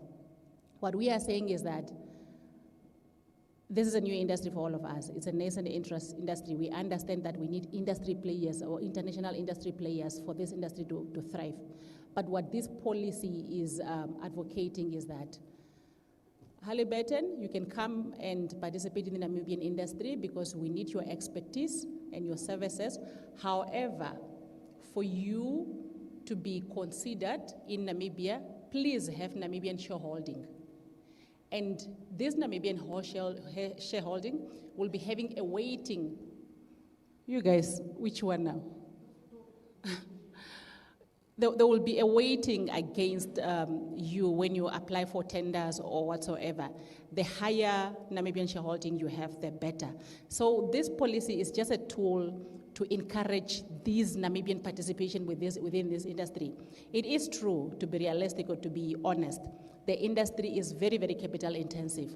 So we are also not saying that Namibian should just be considered without having considered the fact that you have to invest for you to participate. But it's also where we are talking about trying together with the financial institution to see how we can better create innovative funding solutions for the Namibian SMEs, having considered the fact that it's very capital intensive and the Namibian entities might not have the capacity. So, like my boss usually says, for the dreams of this policy to be realized, it has to be a collaboration between a whole lot of entities, a whole lot of industries, and so forth. So all what we can say or what we can do with the policy is to see how best we can capacitate or we can enable the Namibian entities to participate. And this will be through us ensuring that whenever we have international entities coming in, they carry Namibians. Wherever Namibians have to be participating and then funding is an issue, we create innovative funding for the Namibians to be able to participate. which chain you participate in, you choose that depending, that depends on your skills, your expertise, your financial capacity, capability, etc. Because the policy is just not saying that Namibians come, you must be given that opportunity to participate. It depends on a whole lot of other things.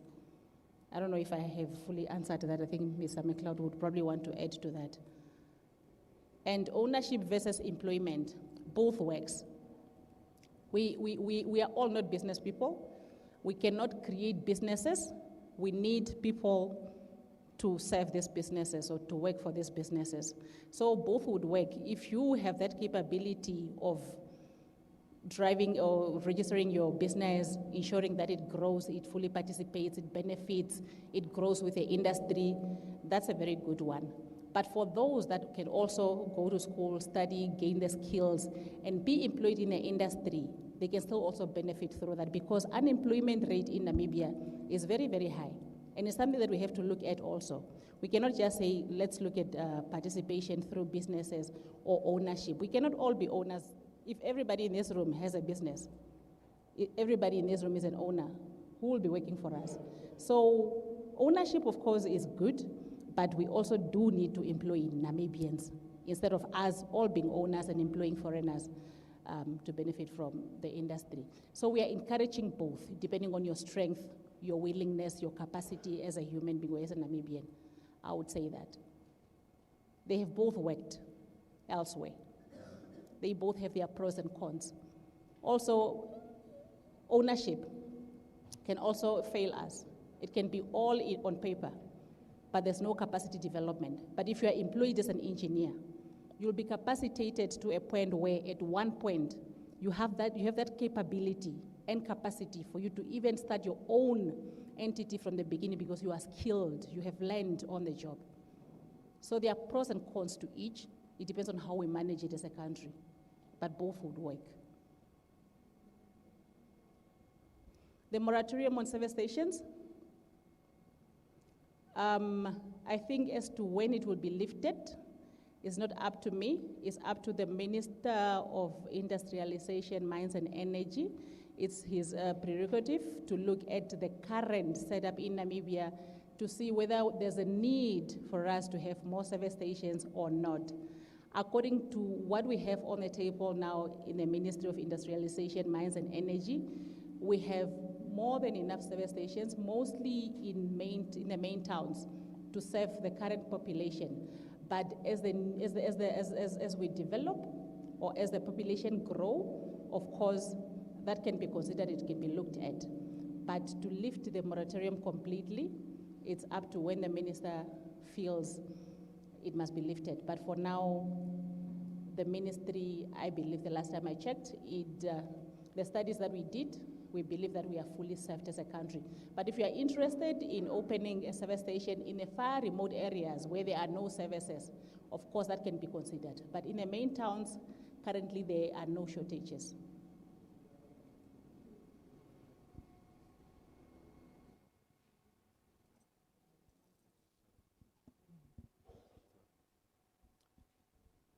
I would like to comment on the question of local participation versus the capital required in this industry. Yeah, this industry can be capital intensive. There could be need for a lot of money to invest in here, but the holistic view of this industry shouldn't be that it is so capital intensive. No. Participation can be dependent on what kind of services you would like to offer in this industry. For instance, if you are coming up with a cleaning company, that wouldn't be as capital intensive as coming up with an oil and gas drilling company. So what I'm saying is, depending on what you want to do in this industry, it is up to you to choose what services you would like to render in this industry. There are small companies that you can come up with. Of course, over time, they will grow into bigger companies. And those are companies that will require little money for you to start. However, as the Namibians, we shouldn't bank on the fact that we can only afford little companies or we can only afford to establish small companies. No, we shouldn't play small. Money is out there. What works is simply your idea, your business proposal, and the implementation. If you want to come up with maybe a well surveying company, whereby you survey the depth of the well, the radiation or whatever is happening within that well that was drilled, you can do it. What you need to do is simply to make sure that you are having a business plan and the way you are going to implement it. That should be the main focus. It is not about where you are you are going to get the money. You might not have the capital, but that shouldn't be the limit. Present your ideas. Also, involve the government. For instance, the Ministry of Trade, involve them. See how they can help. Involve different entities within the Namibian economical fraternity. See how they can help. Be it that you are developing or establishing a big company or a small company. Do not be afraid of cost. Simply look at your idea and how it should be implemented. All right? Very good. Thank you.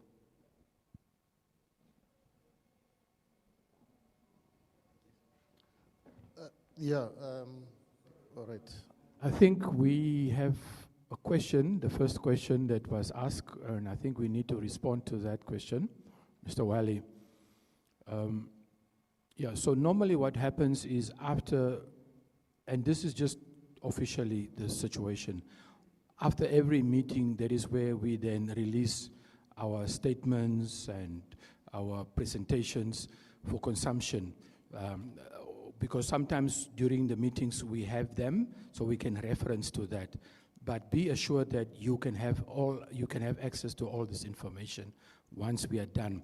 And then also, there is a week of opportunity for you, after you have consumed and read through the presentations, for you to email your inputs.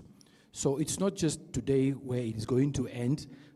There's still an opportunity for you to raise your concerns. Thank you.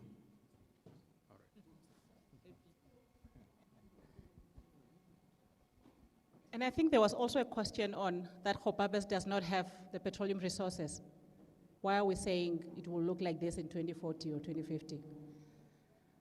I read what the Constitution says about the natural resources in Namibia. Who do they belong to? To the state, right? The state is government, and we only have one national government. So when we are saying the state, we are saying us, the Namibians. So these resources are for the Namibians to transform Namibia for us. So we are not saying because it's the resource is, we have all benefited from diamonds before, but we don't have diamonds in Omaheke. We've benefited from the fishing industry, but we do not have a fishing industry in Omaheke. So the same applies to all the natural resources in Namibia. They are all here to benefit Namibians, if that is clear.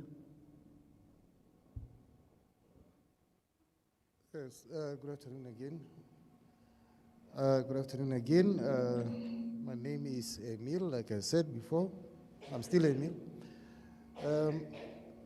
I wanted to actually have some clarity, like, in a simpler term, layman's language when it comes to, when we talk about oil and gas, to explain to us on the ground to understand what is gas, for example. What type of gas are we talking about? What type of industries are there in the gas sector? What type of businesses can exist in the gas sector? An example that I can give is, for example, the gas that we are using for cooking, the gas refill businesses. Those guys, the role players in that industry, are mostly, the big companies, you understand? That we could say are the former white-controlled, white-owned companies. And us as Namibians, we do not get that opportunity to also go into that sector, to also operate and sell gas, refill gas, and so on. I mean, I know we are talking here about big concepts and so on, but I'm trying to us to understand the man on the ground here, the small guy, the young entrepreneur, the youth, because I mean, if you are a youth, you are still upcoming, so we can understand how we can get involved into this sector and what we are talking about here. The oil drilling, that is big refineries and so on, but there's others, these small things that we are talking about, like gas refilling, reselling, and so on. That's what I want to understand, so you can explain to us in a simpler term, so we can all understand.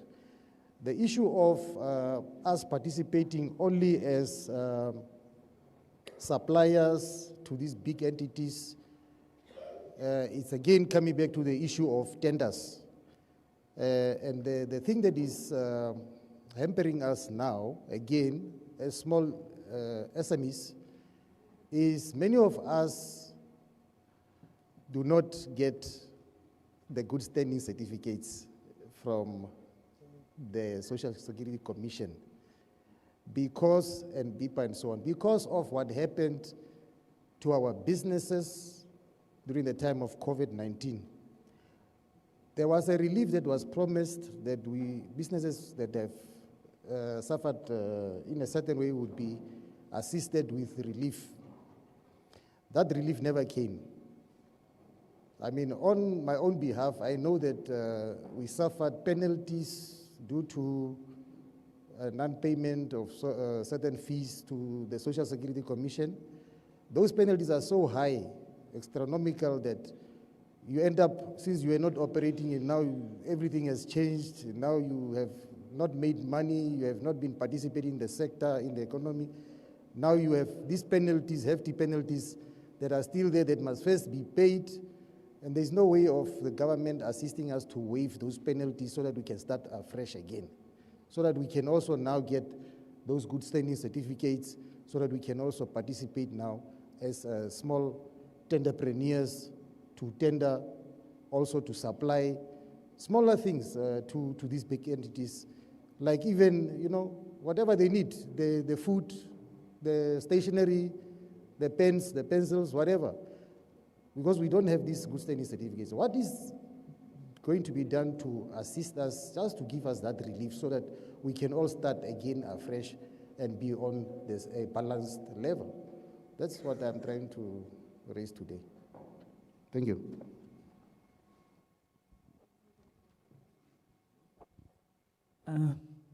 My name is Matthew. I just have one question to Master Phineas. You mentioned about you drill the holes and then you remove those stones. I just want to ask about those stones. You said you crush them and you take them to the laboratory to be tested, and you mentioned that they are having some sulfur in, and are they not rich in potassium and phosphorus? And we cannot use it as an NPK because we want the fertilizers. They are very expensive nowadays. So, and they are is the one which is eating our pockets in our farming businesses. So, please, can you maybe?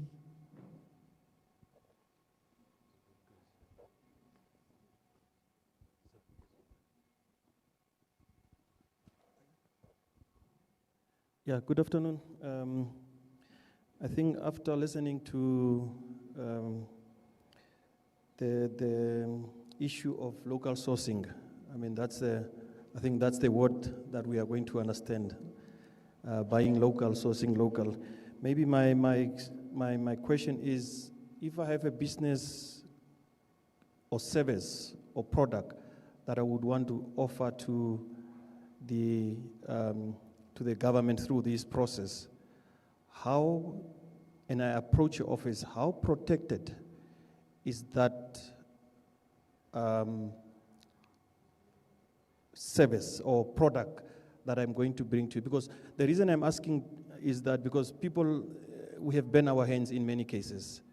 You come, you present your product, and then that product could be denied, but all of a sudden you see someone else dealing with the same product. I know we all have great minds in Namibia, but is there a possibility that between the two parties, a process like an MOU can be signed to just be able to maybe protect that idea. Thank you.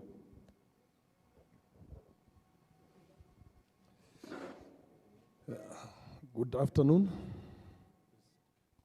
Okay, maybe I will take the one of how we ensure that Namibian entities or small businesses, the SMEs, with these whole issues of non-compliances and all this, how we can ensure that they participate or, yeah, I think that's at the heart of this policy. We want to understand all those issues that can hinder participation of Namibians and look at mechanisms of how we can ensure that this space is made conducive for these entities to,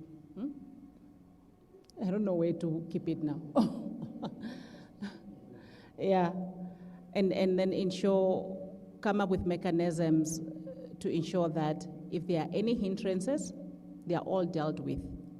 Because what we are saying is that big entities, international firms, come into Namibia, we do need your expertise, but in the process, we want you to capacitate the local firms or local entities. But if there are hindrances for the local entities to participate, then we are not doing what we are supposed to be doing. Then we are not driving the goals, the dreams of this policy.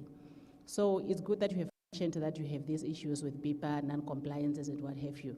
So I think it's now up to us, together with all the implementation partners, to think of how those hindrances can be dealt with or can be removed for us or for you to have a clear environment to be able to participate in a space.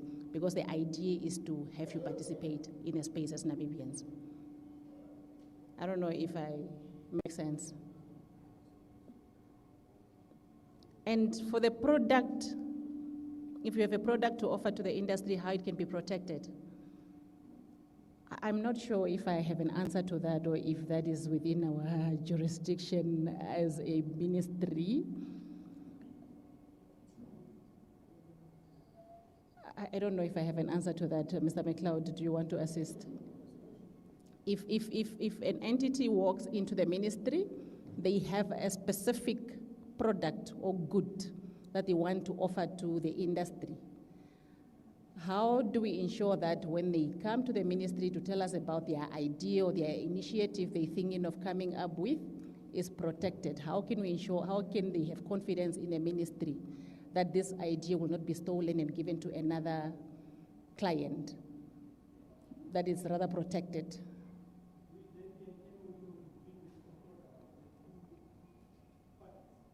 That's now. You know, it's a very good question. However, I want to qualify to say that the local content policy is a framework that try to govern the relationships between the operators, the higher institutions, the financial sectors, the insurance companies, and the service companies as well, so that all those stakeholders meaningfully give opportunities for Namibians to participate. So the role of government is to ensure that there is a framework that basically governs that type of relationship, that enables and necessitates the relationship that to exist between the operators, the service providers, and the Namibians that wants to participate into that particular area. So with that said, the onus is always placed on the service providers. The onus is always placed on the oil companies to present to government at a quarterly basis as to how they have enhanced and how they have created opportunities for Namibian businesses. And it is also an important aspect that a data management system is developed so that you as a business owner are registered on that database for you to present yourself as a Namibian that can offer this type of services or this type of goods. And then these oil companies or service companies then basically have access to that data and then provide you with the necessary opportunities. It is always free for whoever is aggrieved if the person or persons or entities feels that not enough has been done in order to protect or in order to enable them to the opportunity to still come back to government so that government can, see how best they can have this discussion with where these services needs to go. It is also important to know that government is not into the line of business or commerce, but it is there to set the framework for this type of businesses to thrive and to have the necessary protection. For us, it is to hold these companies, these entities basically accountable and to make sure that, at the end of the day, the value that needs to comes from the Namibian companies, from the Namibian owners. That is basically what this local content policy is about. There was a question on gas, and I want my colleague from NAMCOR just to give a description as to what type of gases are there, because I seem to understand the question is that what is the gas that is there and what are the uses of that particular gas? And my understanding is that gas can be used in many forms, but I would like the expert to answer on that. Thank you. Thank you very much. Yes. Let me start with that question on what is gas, what is oil, the one we are talking about. Yes, of course, to make it very simple to understand, the gas we are talking of is the same gas that you use for cooking, for fridges. That is the same gas we are talking about. Now, when gas is in the ground, it is, of course, not in the state that is ready to be consumed, as in to be used in a cylinder or something like for cooking and fridges. But of course, when we are saying gas, for you to understand what we are saying, that is the same gas we are talking about. Even though when we now extract that gas, we would need to convert it in some way to make sure that it is now consumable, like you can now use it. However, that is the gas we are talking about. When we are talking about oil, the oil we are talking about here is called crude oil. This oil in the ground, there is actually like a combination of different types of oils. For instance, when we extract this oil from the ground, we take it to the refinery. Now, a refinery is just like a distill, whereby you are having, say, something you are fractionating, like the process of distillation. You put in your oil, you use your temperature, like at a certain temperature, when you heat it, say, paraffin goes off, and then as you increase the temperature, petrol goes off, and as you increase it, diesel, then you go to other parts, components like maybe kerosene, asphalt, all those things. They are all part of the crude oil. So when we are talking of oil, we are saying crude oil, which is now a combination of all those types of oils. All right? So that is what we are talking about here. Now, the question continues to say, what businesses are there? There are businesses that are directly into oil and gas. For instance, if you want to do things like drilling for oil and gas, that's one business. If you want to survey for oil and gas, like to extract that data by sending that sound into the ground to see what is happening, that is also business. However, like we are saying, there is capital that requires a lot of money. You have to put in a lot of money. Even if you are going to get investors, it will still need you to somehow have some money to show for. Otherwise, you are not going to be their partner if you can't come up with anything. However, there are so many businesses that are involved. For instance, when people are out there looking for oil and gas, or if they start developing or producing oil and gas, they will need cooks, they will need cleaners, they will need riggers, people who lift items. All these are businesses that we can come up with. You can have a cleaning company and you tender for those services. We are having things like uniforms and protective gears, like equipment, the boots and stuff like that, the goggles, all these things, they are required. And those are not necessarily capital intensive. So, and you are having logistics. For instance, if you also one that is interested in transportation, for instance, moving stuff from the port to the rigs or to the drilling rigs or the production platforms and back to the port, you can also do that. You are having things like storage. You are having things like containing, things like greases to avoid pollution. You are having a lot of businesses out there. So these are the businesses we are talking about, like locals can really participate. For instance, producing PPE, there is protective equipment, producing uniforms, cooking, cleaning, transportations, those are logistics. The locals can fully participate. Maybe you don't have money to come up with a drilling company, but when it comes to things like cleaning, cooking, all those things, we can fully participate. And these are the businesses we are talking about. All right? There are much more. And of course, we can go on and we research the field and see what we can come up with. There are also things like laboratories to analyze the rocks that we get from these wells when we drill. We don't have those laboratories in Namibia. That is also capital intensive, but it's possible. Those are businesses. Now, to come to the question, like when we take out these rocks out of the wells and we take them to laboratories to see what makes up these rocks, it's a very good question when you say, what do we look at? Don't we find any other minerals that we can use for any byproducts?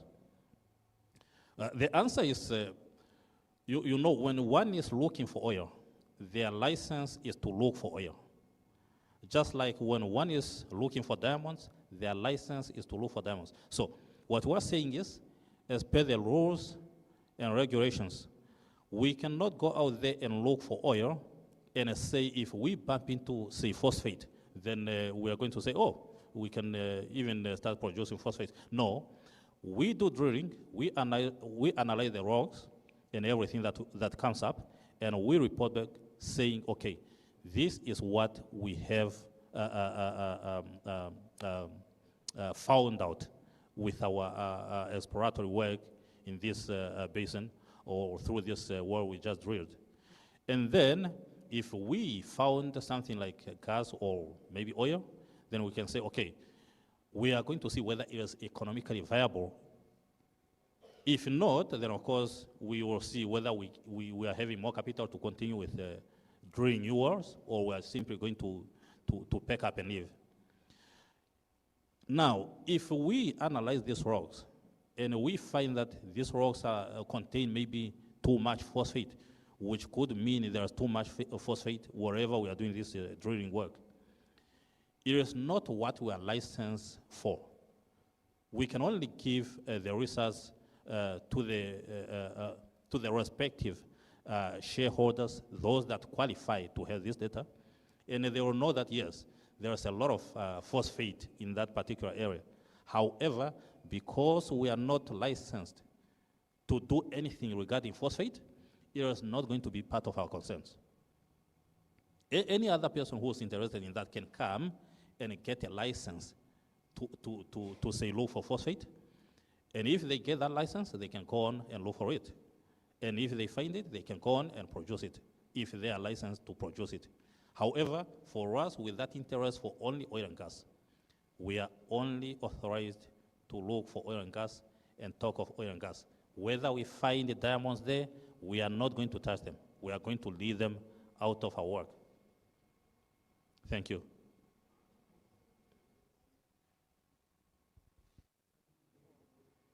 Good afternoon. My name is Mike Kavediri. I have been listening to the presentation very well. And since that we are not experts in the topic that is being presented, we might ask things that may look a bit out of the way, but I hope you will understand. So for me, looking at what the policy want to achieve, I would have said the following. There is a possibility most of the time that, like with mining, a person will come with his own equipments, with his expertise, because we might not have it, and then it translates into you as a local company or a government, you get 10% of the profit when we start with the production. And then the foreign company will get 90% profit. Now, probably I would have left the policy to address it as follows. For the, say for example, we get oil with whatever company, and then we say, for the first 20 years as you are operating and getting money out of this product that we are selling, you will be training Namibian people that after those 25 years, that will take over all the production and so on. And then within the first 25 years, because you are the one that invested more, you get 70% of the profit, and we get 30. And after the 25 years, the table will change. You get 30, and we get 70 because we are the owner of the oil. That is what I want the policy to address in order to make sure that those that are the real owners of this oil should benefit rather than the company that is foreign. And I think that is how we should go. Maybe we're looking at the policy, because that is how you can address poverty in our country, and I'll submit as such. One more question. Okay, thank you. Okay, I'm back again. I'm not sure if I was satisfied, but I want to make a reference to the fishing industry regarding the fishing quotas.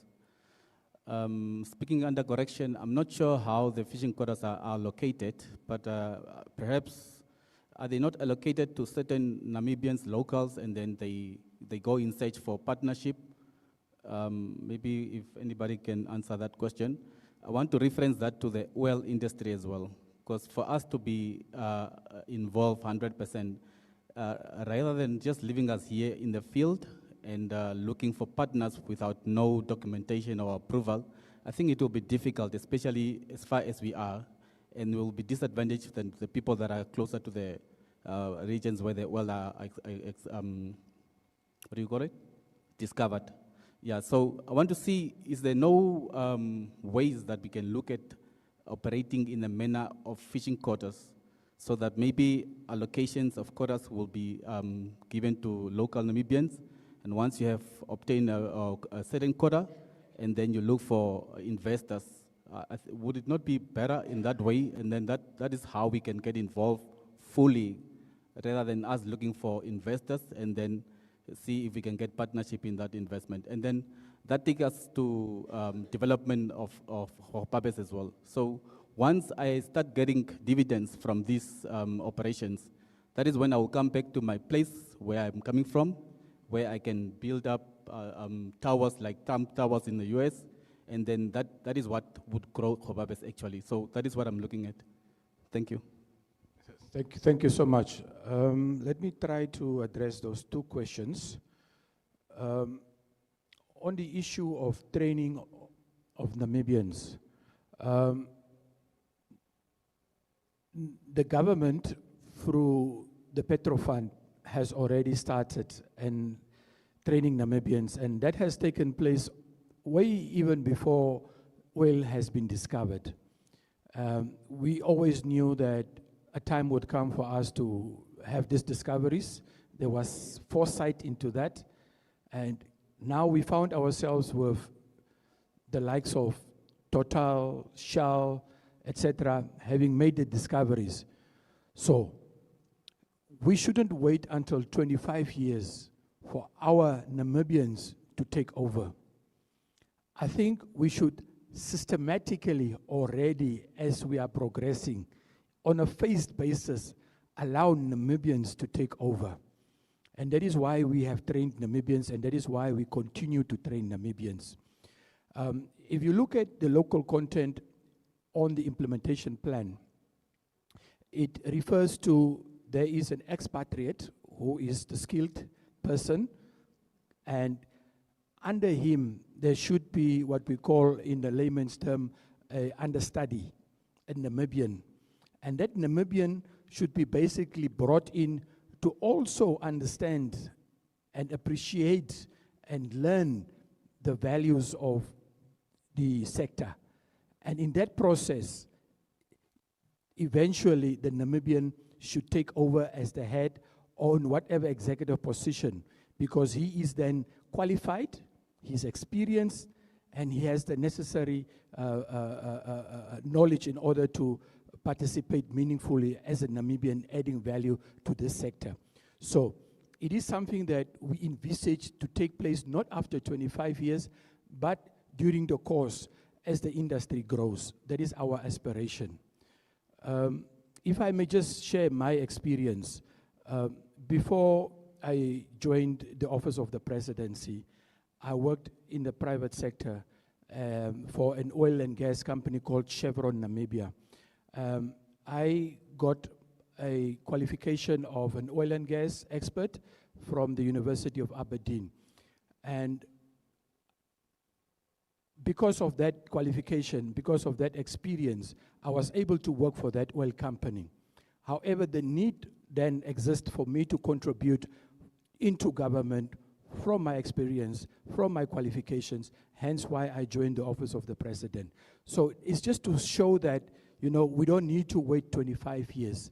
It's just to indicate that we have also the capacity, and we just need the necessary exposure and to gain the necessary experience in order for us to take up meaningful roles. Also, on the same question, why are we here? We are not necessarily here to provide answers and responses. No, we are here to learn from you. We present to you what the policy is about, but we also want to learn and hear from you how best we can enrich this document. And when you talk about the revenue sharing formula, this is a very interesting perspective that you shared. What we can say is that, yes, we're taking into account, we have listened, and we will see how best we can analyze your contribution, which is very valuable. Thank you so much for that, sir. And then there was a question on introduction of the quota system, similar to the fishing sector. Luis, do you want to take that? You want to take that? Sorry? Okay, yeah. So we need to know that the oil and gas sector is a new sector to us. Some of the sectors that are in Namibia are already matured, like the fishing sector, the mining sector. These are all matured industries. Oil and gas is a very new industry for us. It's a new sector. And because it's new, obviously it is also capital intensive. You would depend on foreign direct investment. You would depend on, oil companies coming in with their skills, with their investment to take up the risk in order to explore into our unproven basins. And I can also tell you that it is a risk that they are taking. And for an offshore area like Namibia, which is still very much underexplored, the risk of finding oil is about 5 to 15%. So there's a lot of risk that goes into that area. And it is a very specialized area. So in the interim, we still depend on, the expertise of people coming in, to help us, explore, to help us extract when they find the oil. And that is why the local content policy is there, so that when that process takes place, Namibians also then faced into and eventually then become, the participants and the owners at one point of this particular process. So we are also taking into account your proposal, your recommendation of introducing a quota system. It is something that I feel that is important. Perhaps it is something that we can consider as the industry grows. Thank you so much.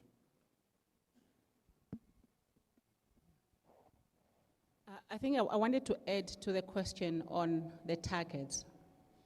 I think what you wanted to see, or what you were hoping to see from the presentation, is the targets. That me saying that we are taking a phased approach. What do we mean? What percentage at what stage? Right? And just to say that will be in the legislation. For now, the policy is just the ambition, communicating the intent of government, that we want to ensure that this is done, this happens. But the targets, they will be set, but you'll see them in the legislation, that the first 5 years we want 10%, the second, we have done a study that looked at the capabilities and the capacity of the country. So from that study will inform the targets that we should have in the legislation documents. It's not, we are not silent completely on that. It's just that this one is just an intention. It's a high-level statement, but you'll see the targets in the other documents. Yeah. Hello, can you hear me? Yeah.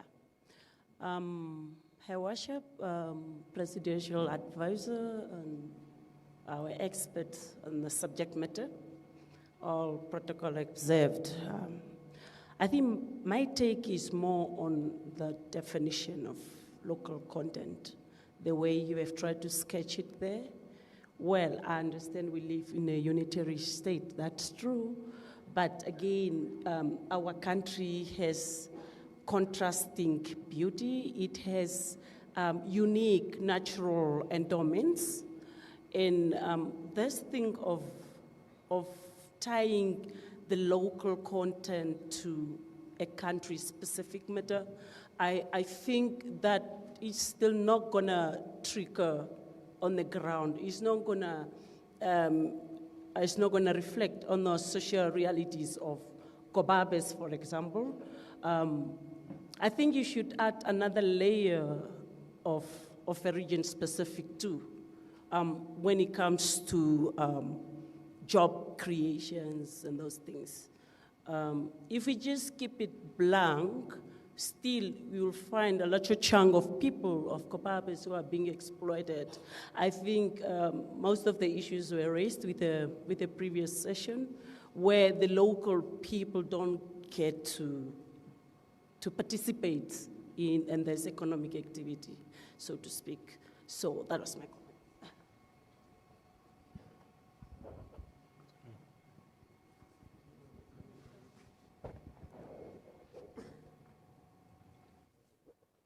Good afternoon.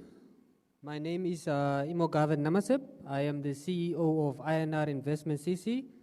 It's a consulting company based here in Gobabis. I'm more concerned about the compliance of these foreign big companies. For example, we can see what happened in Nigeria. People don't oftenly get the benefit of the oil and gas being extracted from their company, from their country. Now, what is this upstream petroleum unit? How are they going to ensure that we really are going to get the benefits of these resources? How are they going to ensure that nepotism does not happen in their country? And if there is a company that does that, what penalties are they? How are they going to ensure that these companies don't do that and get away with it? How is the licensing going to be? Is it going to be transparent? Will we go online to able to see, like, no, Chevron really did get that license to mine 200,000 barrels, but then Chevron mined 500,000 barrels. What is going to happen then? How is this unit going to ensure that rules are being followed? Furthermore, is there going to be a foreign agency or entity who's going to observe this oil and gas ministry to ensure that everything goes according to plan? And if not, how are we going to solve it? Because to say that, no, they are going to invest, we are going to get stuff, but then corruption is not far. And we have seen already how far this corruption has damaged the image of our country. And that was just in the mining sector. Now, if this happened to the oil and gas sector, it will be finished for our country. So I just wanted a clear, detailed, like how are you going to protect us against those foreign big companies who come in, the director doesn't want to do this, they give another table, and then the thing is being done. How are we going to be protected from that? Thank you. Okay, maybe I'll take the first one and Mr. McLeod will take the second one. Okay, no, it's fine, then I will tackle both. The country-specific definition of local content. What I meant is that even right now, local content definition for Namibia will be way different from local content definition in Norway, because it depends on the agenda you want to drive as a country. Having looked at your picture, your current picture as a country, you wanting to serve this industry, what is it that you want to tackle? Do you want to participate through ownership? Do you rather want to focus on training your people to be able to participate and to be able to start taking ownership? Do you want to capacitate entities? Do you want to employment rather? It depends on your problem. What are you trying to solve as a country? Now we have high unemployment, so our local content definition will talk to employment. Now we have unskilled citizens to serve the industry, so our local content definition will talk to training. But in Norway, probably they have trained enough citizens to take over the industry. What they want now is ownership. Then their local content definition will rather talk to ownership. But because ours is a nascent industry, it's why it captured a whole lot of things. Maybe in another country, they think we are not industrialized enough. Therefore, ours will talk to value addition, because that's what we want to do. That's what I meant by it being country-specific. And unfortunately, because it's a national policy for a national resource, we cannot have a regional specific definition. For Gobabis is this, for Karas is this. That's very unfortunate, but we'll try to understand our situation as a country, and then we'll ensure that our definition is fit for that purpose. And I also wanted to comment on, maybe it sounds a bit too technical for you, but what we mean by local content is, I was talking to one person the other day from one of the oil companies, and he was telling me that they don't even have a decent meet and greet service company in Namibia. Meet and greet, it's just a company, you drive your car from Windhoek, picking up the people from the airport, you meet them, you greet them, you organize their hotel arrangements, you refer them to the right places and what have you. They have not found a good company that can facilitate this whole process for them. That's as far as local content can. It doesn't mean it's you providing casing to the industry. It starts as low as that. Picking up personnel from the airport, meet and greet, taking them to the hotel.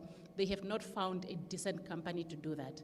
And also, one way of looking at local content is even supply vessels in Walvis Bay. They are I think there are 2 decent supply vessels in Walvis Bay.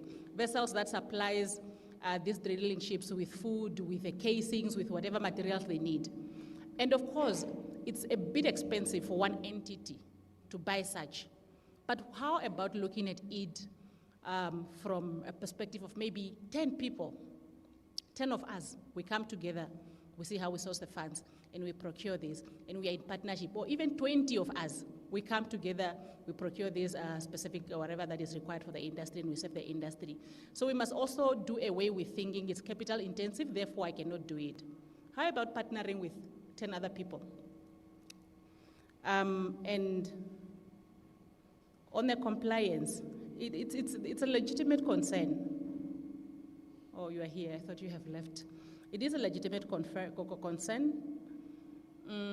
It's why the government within this policy also, we are looking at how we can develop or create robust institutions and monitoring systems to ensure that this is taken care of. And like I said earlier, it's a high-level document, and we are here to also listen from you as to what do you think should be done for us to iron out some of these things. But we want to ensure that there are robust institutions with robust monitoring system to ensure that there's transparency in licensing and in contract awarding system, and that we go as far as trying to get the clarity in who the beneficial owners of whatever contracts are, etc. But it is the biggest elephant in this room. Is monitoring, is compliance, is transparency. And together, we should look at the mechanisms that will ensure that this is done appropriately.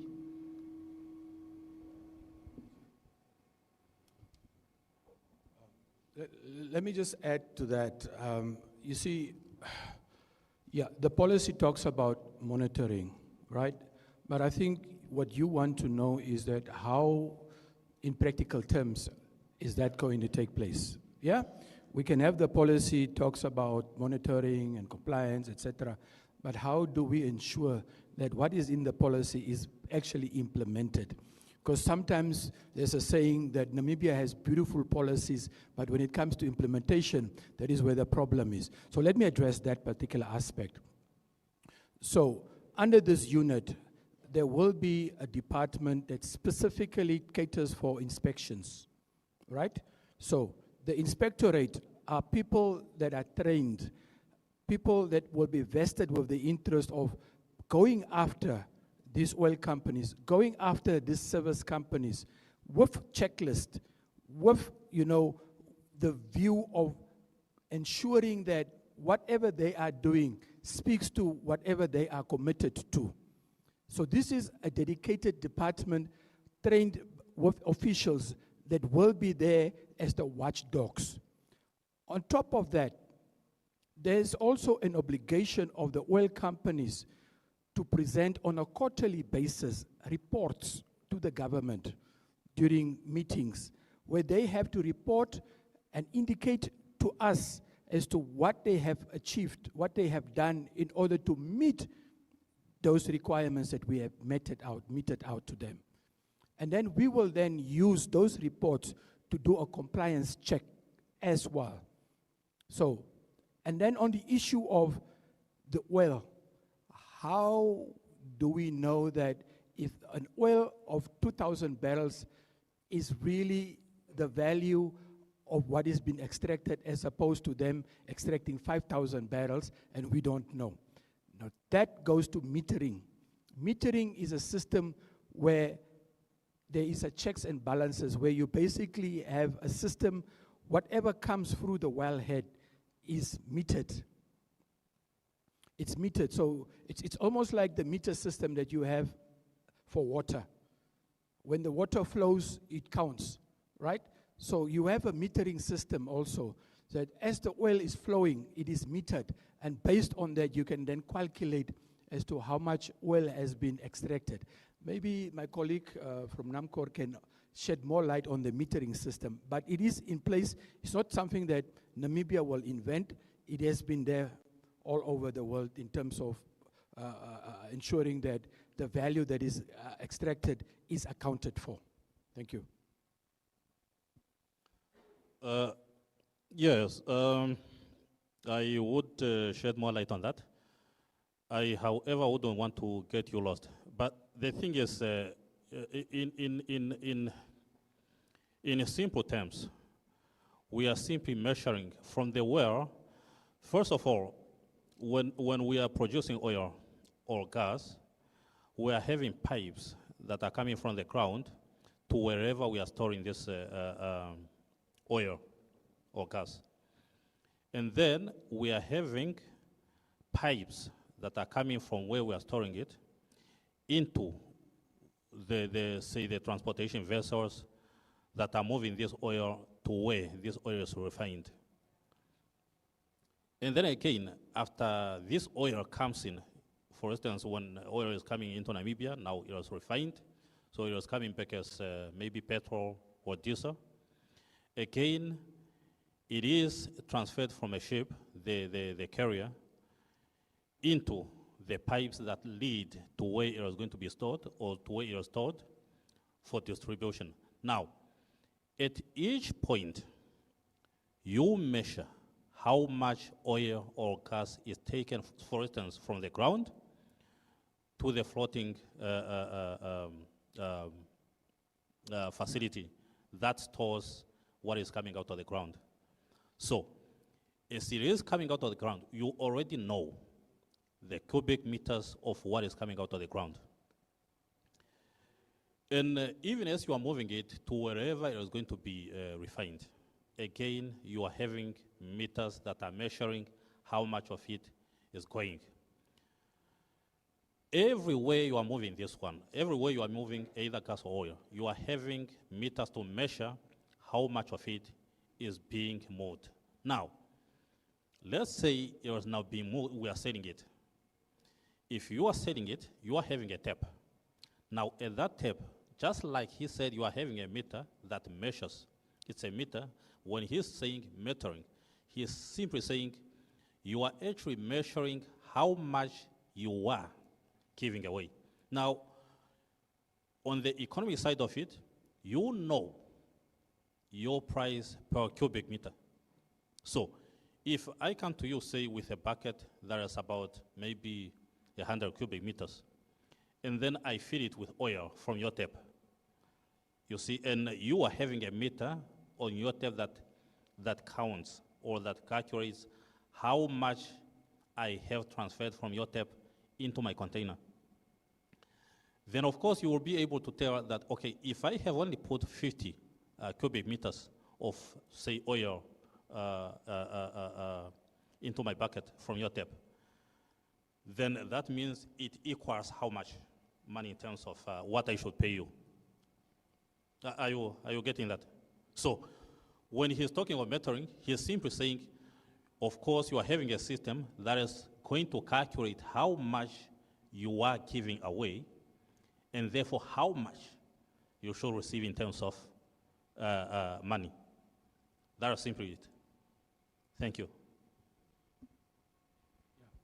Yeah, thank you. And just to further qualify, that metering system with technology is monitored by all relevant parties. The company will have access to that, the regulator will have access to that, and the National Oil Company as a partner will have access to that.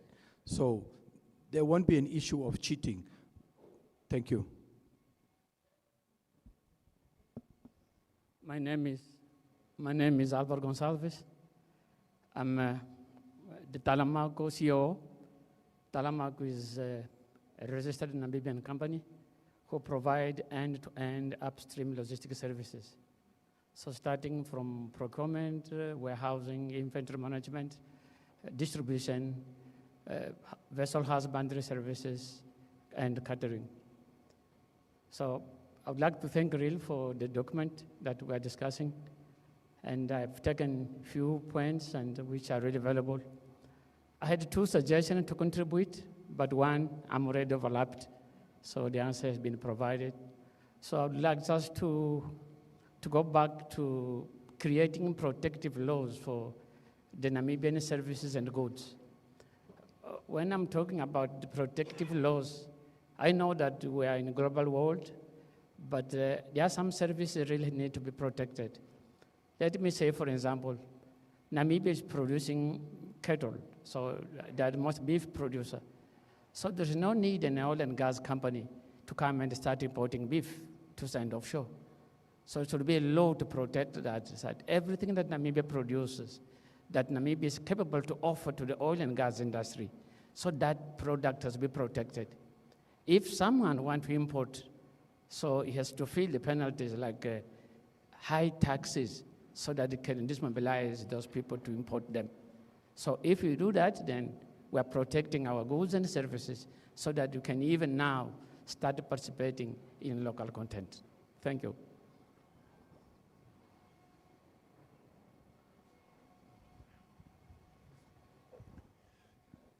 Yes, good afternoon, and all protocol observed, Aprande.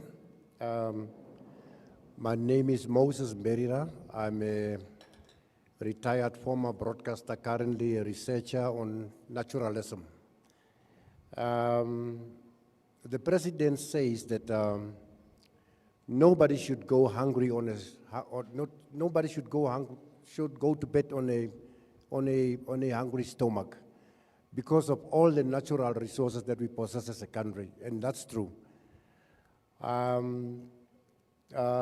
Madam Hangere, when you were presenting, you were saying that can Namibia avoid the resource curse? Yes, we can do that by a strong monitoring and evaluation mechanism processes in all the regions. We can do that by reviewing all the colonial laws. Our government still practices on colonial laws that needs to be erased from our land so that we can deal with our own resources to benefit everybody. We can overcome that by strengthening all the CBOs and civil society organizations in the regions. We can overcome that if we build capacity in the regions. We can overcome that if we stop the brown envelopes under the tables selling our resources to foreigners. Let me speak about two countries that inspires me a lot. Burkina Faso is led by a young 33-year-old president who has decided that France will never use their resources again. They have taken over all their minings and everything. They are dealing with their resources themselves. Botswana, our neighbors here, are dealing with the bears.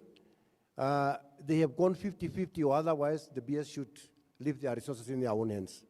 So it's a pity I don't see any regional council representation here.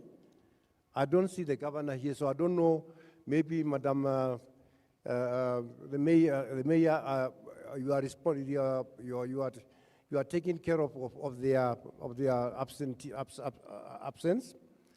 But it would be better if this practice could be taken to the constituencies, because Madam Hangere, you mentioned about the use of beef, which comes from cattle, but the farmers are not here. They are in the 7 constituencies. So how do we reach them with this message? Which means that we need to zero down to all the 7 constituencies so that we can empower them and see what we can do to even beef up, the cattle industry. So those are some of my contributions. I thank you.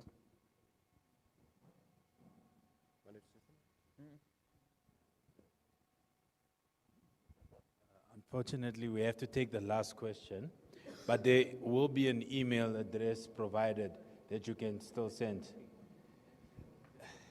NBC wants to cut. Okay. Okay, promise this is my last contribution. With regards to the Honorable Carlo McLeod remarks on not wanting to prolong the involvement of Namibia on the oil industry, I would like to ask Ms. Louise, in regards to the phases, we mentioned about the upstream, midstream, and downstream. I want to know at which phase is the oil terminal or oil storage placed in this stream? Is it the mid or is it the downstream? And then I'm not sure if I heard right, there is no more ongoing setting up of new service stations. So if I have an initiative to set up oil storage, will that be considered if I want to put up a service station next to it? Because I'm not sure the town that I'm actually planning to set up this terminal, it's one of the major towns. So it will be disadvantaged in that regard. Thank you.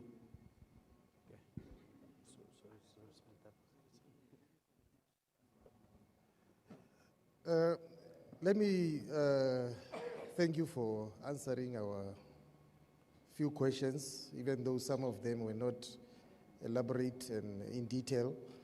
What I expected to hear was from Ms. Hangero was to tell us that there are facilities, this type of help at hand where by the young entrepreneurs can apply for funding. There are certain steps that you follow. You can apply there and there. There are these facilities available. I did not, hear a clear answer on the assistance, financial assistance that we are talking about when you are talking about local content and the financing part of it. Our cry is still the same.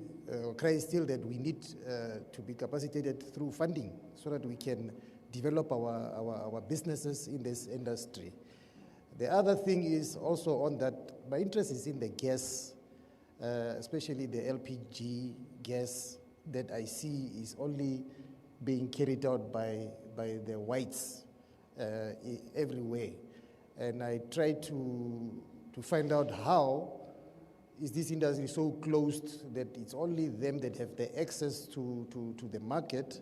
And once you try as a black entrepreneur to get into this sector, that you do not get assistance, and it seems as if this industry is just for them.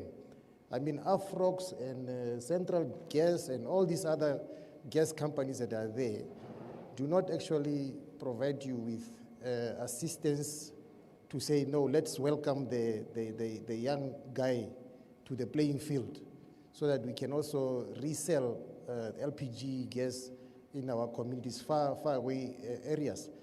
The importance of getting into this market is because we have a vast region, and most of the rural communities in the far areas of Omaheke region are the ones that are relying on this LPG gas, because we are trying to desist from using these fossil fuels and start using these renewable sources for cooking, so that we can also protect the environment and so on. Now people are still depending on firewood collection and so on. In Gobabis it's the same story. People have deforested, harvested all the trees here in Gobabis here. People are going as far as outside Gobabis to collect firewood. People can now be informed to get into green energy, clean energy by using gas. But now for me to be able to cater for those people in Canaan A there and Canaan U and Canaan C, you understand, I don't have access to this market, but the interest is there. We as young entrepreneurs, we have that interest. Now for us to talk about only training as a focal point of getting people into the industry. Some of us are gone by, the years are gone by, we cannot go back to school anymore and go study anymore, you understand, to be qualified again. But we would want the government to look at maybe integrating young entrepreneurs who have this interest into the market by maybe linking us or putting us with other industry leaders so that we can also learn from them and be trained there and benefit. There must be a certain method of benefiting us so that we can also get training in the market and learn something from them, and then they also help us with their social responsibility to train us and to fund us and to set us up as startups, you know, so that we can begin somewhere. Now we feel like we are excluded. There is no inclusion here. You understand? So the only way for us to get into this sector, as we are sitting here, we are not sitting here as school-going age people that can get bursaries and go study. Our minds are fully developed. We are past that age. Now it's a time for us to venture into business and, you know, produce and contribute. And it's only through this business that we are talking about, the one that you are trying to avoid, of ownership and entrepreneurship. This is what we want. The other thing is, lastly, just in conclusion, why don't we look at Omaheke region here, Gobabis Omaheke region, as a border town and the capital of the eastern part of the country without resources in oil and gas, and say, let's use this region here or this town here to set up storage facilities here so that the trucks that are exporting our oil and gas that are passing here through this border town can stop here and collect their oil and gas from Omaheke region nearest at our border here, so that we can create a benefit for the community that are here. Because all these trucks, I see them every day, passing through here. They don't benefit us, they just pass. The only ones that are benefiting is maybe Wolfish Bay. or wherever they are going to collect that gas. From there, they just pass through again. And then we have them traveling on our roads, causing more accidents and so on. But while we can set up a facility here to store, a storage facility here, so that we can at least benefit the communities here in Omaheke. Thank you. Okay, thank you so much. I will try to start with your question moving up. The two issues you have mentioned, the one on the storage facilities to be constructed in Gobabis and the LPG, those are downstream related issues. From refinery down, those are downstream.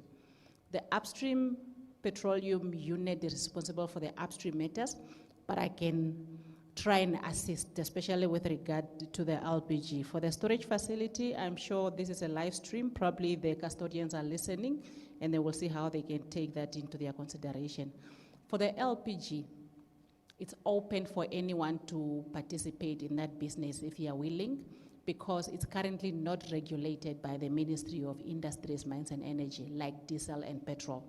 So should you be interested, it's for you to do your research, go to the right offices, apply for the right documentations, and start participating. Unfortunately, it doesn't fall under the mandate. Currently, it does, but it's not regulated as to you needing a license to operate that business whatsoever. So it's open for anyone to participate.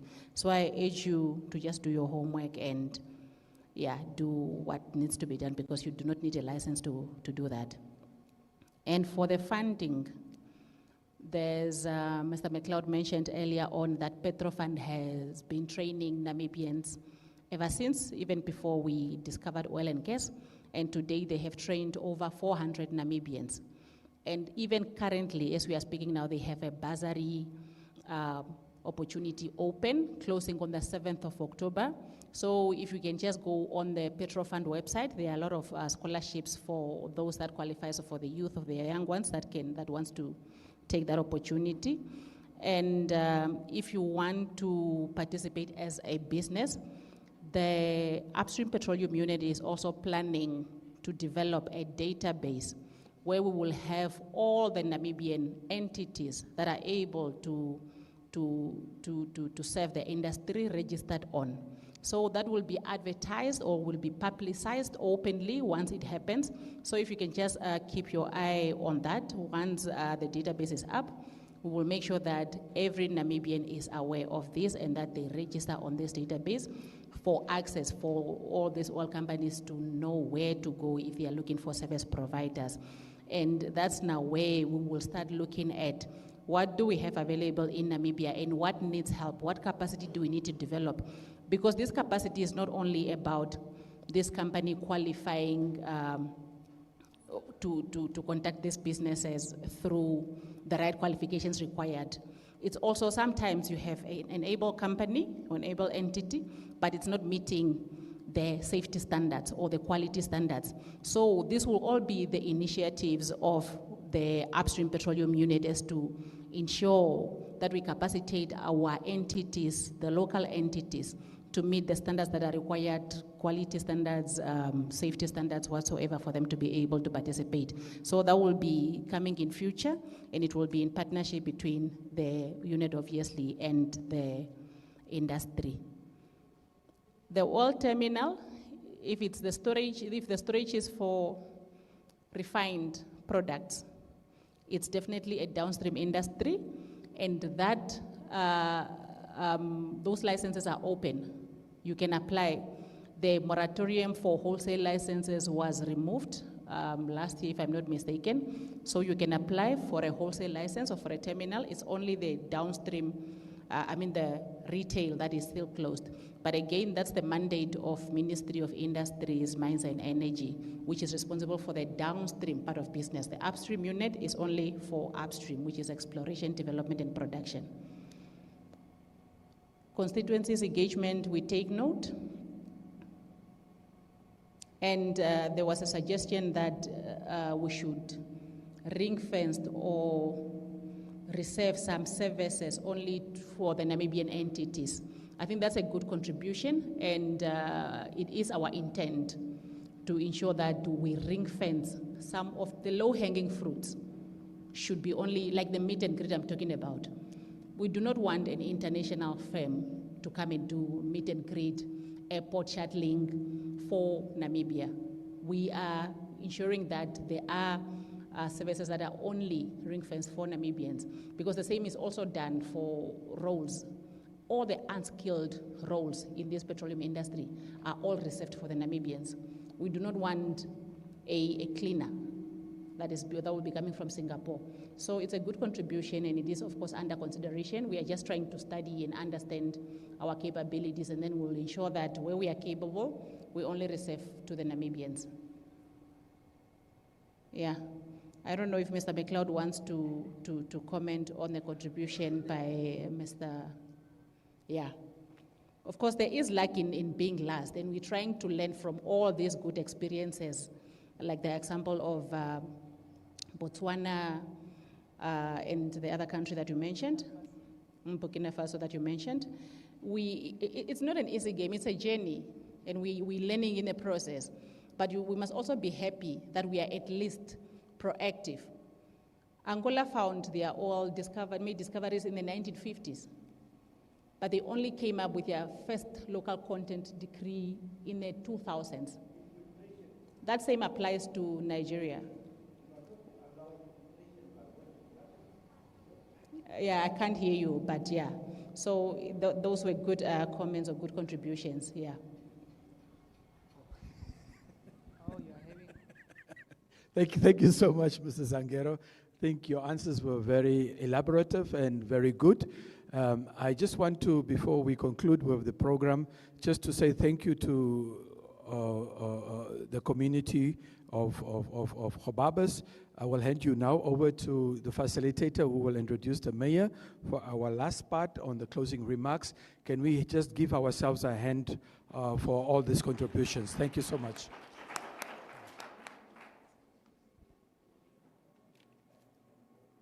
Thank you very much for that opportunity. Thank you, Mr. McLeod. Can we give another round of applause for our panelists, please? That has been a very engaging afternoon. We have heard your voices, your input, and that has been the reason for this delegation. We can see that the region of Omaheke is really into this engagement, and we would like to inform you that you rest assured that your inputs have been taken note of. All along, we have had our rapporteur on site.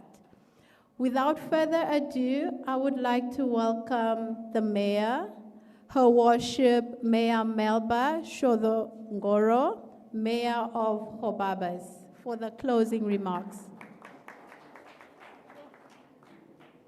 My last trip at the podium. Today was a day since this morning, and this afternoon my task is now very short. It's just to give the vote of thanks, and I would like to thank the opportunity that was now granted to me now to do this exercise. I would like to extend our heartfelt gratitude to the Office of the President. We had realized that it's not business as usual. Since Her Excellency took the office in March, she is so busy, and this shows that we in Namibia, or we the Namibians, we are in good hands, because we know when Mama is not at home, or when the mother is not there, we know how the home feels. And really, it was a gesture that was now done for us by the Almighty, to have a woman president, and all of us will attest to his steps as he's moving, that we are in good hands. And having sent her office out to come and engage our community into matters that matters to us, it was a good idea. And therefore, I would like to extend my thank also to her. And I would like to appreciate the opportunity that was now also granted to us as Omaheke region community to have this dialogue where we shared our insight and perspective of how to maximize local benefit into empowering us in a petroleum industry. And I would like to thank you, the team that came from Windhoek all the way. You are much appreciated by the masses or by the Namibian on the other side of Omaheke.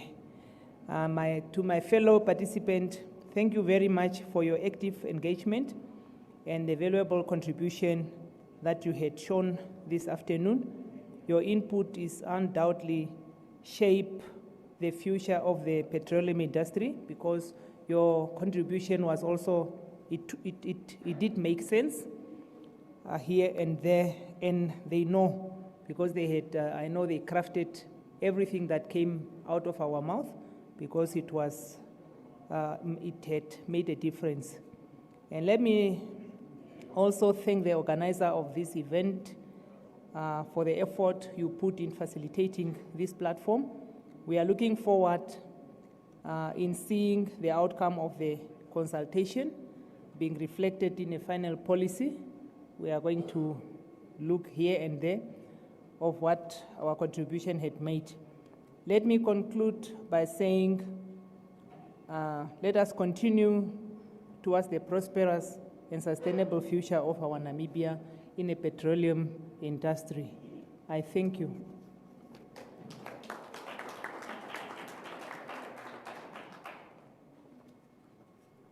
Thank you, Her Worship Mayor, for having welcomed us this morning and having closed off the session for the afternoon. Thank you very much. We would like to inform you that you're still welcome to share your inputs with regards to the local content policy. You have about a week to continue with the inputs. Do share with your friends as well, your neighbors. We have presented the email address right in front here. Please take note before we disperse. Furthermore, we have a dinner pack prepared for you.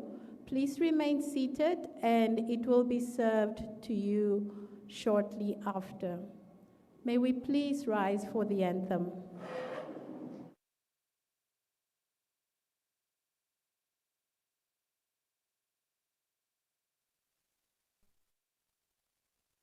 Namibia, land of the brave freedom fight, we have won.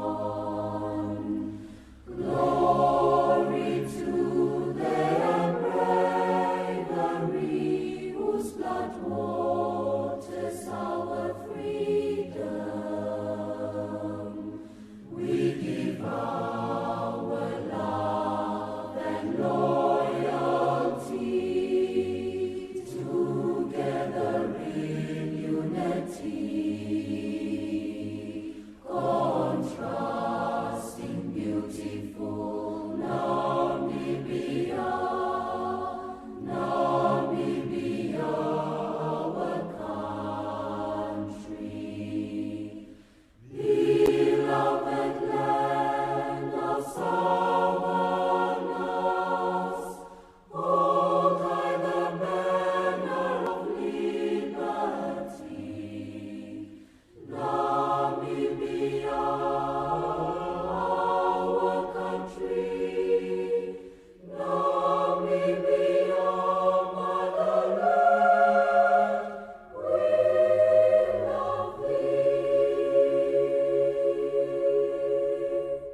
Let us all unite and celebrate together the victories won for our liberation.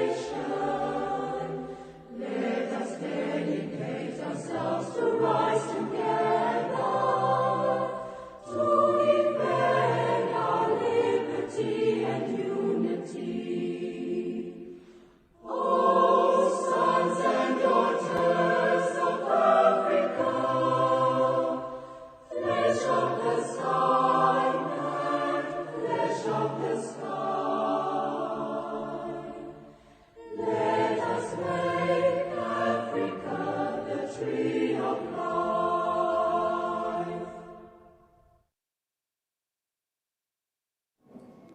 Thank you. You may be seated. Your dinner packs will be served.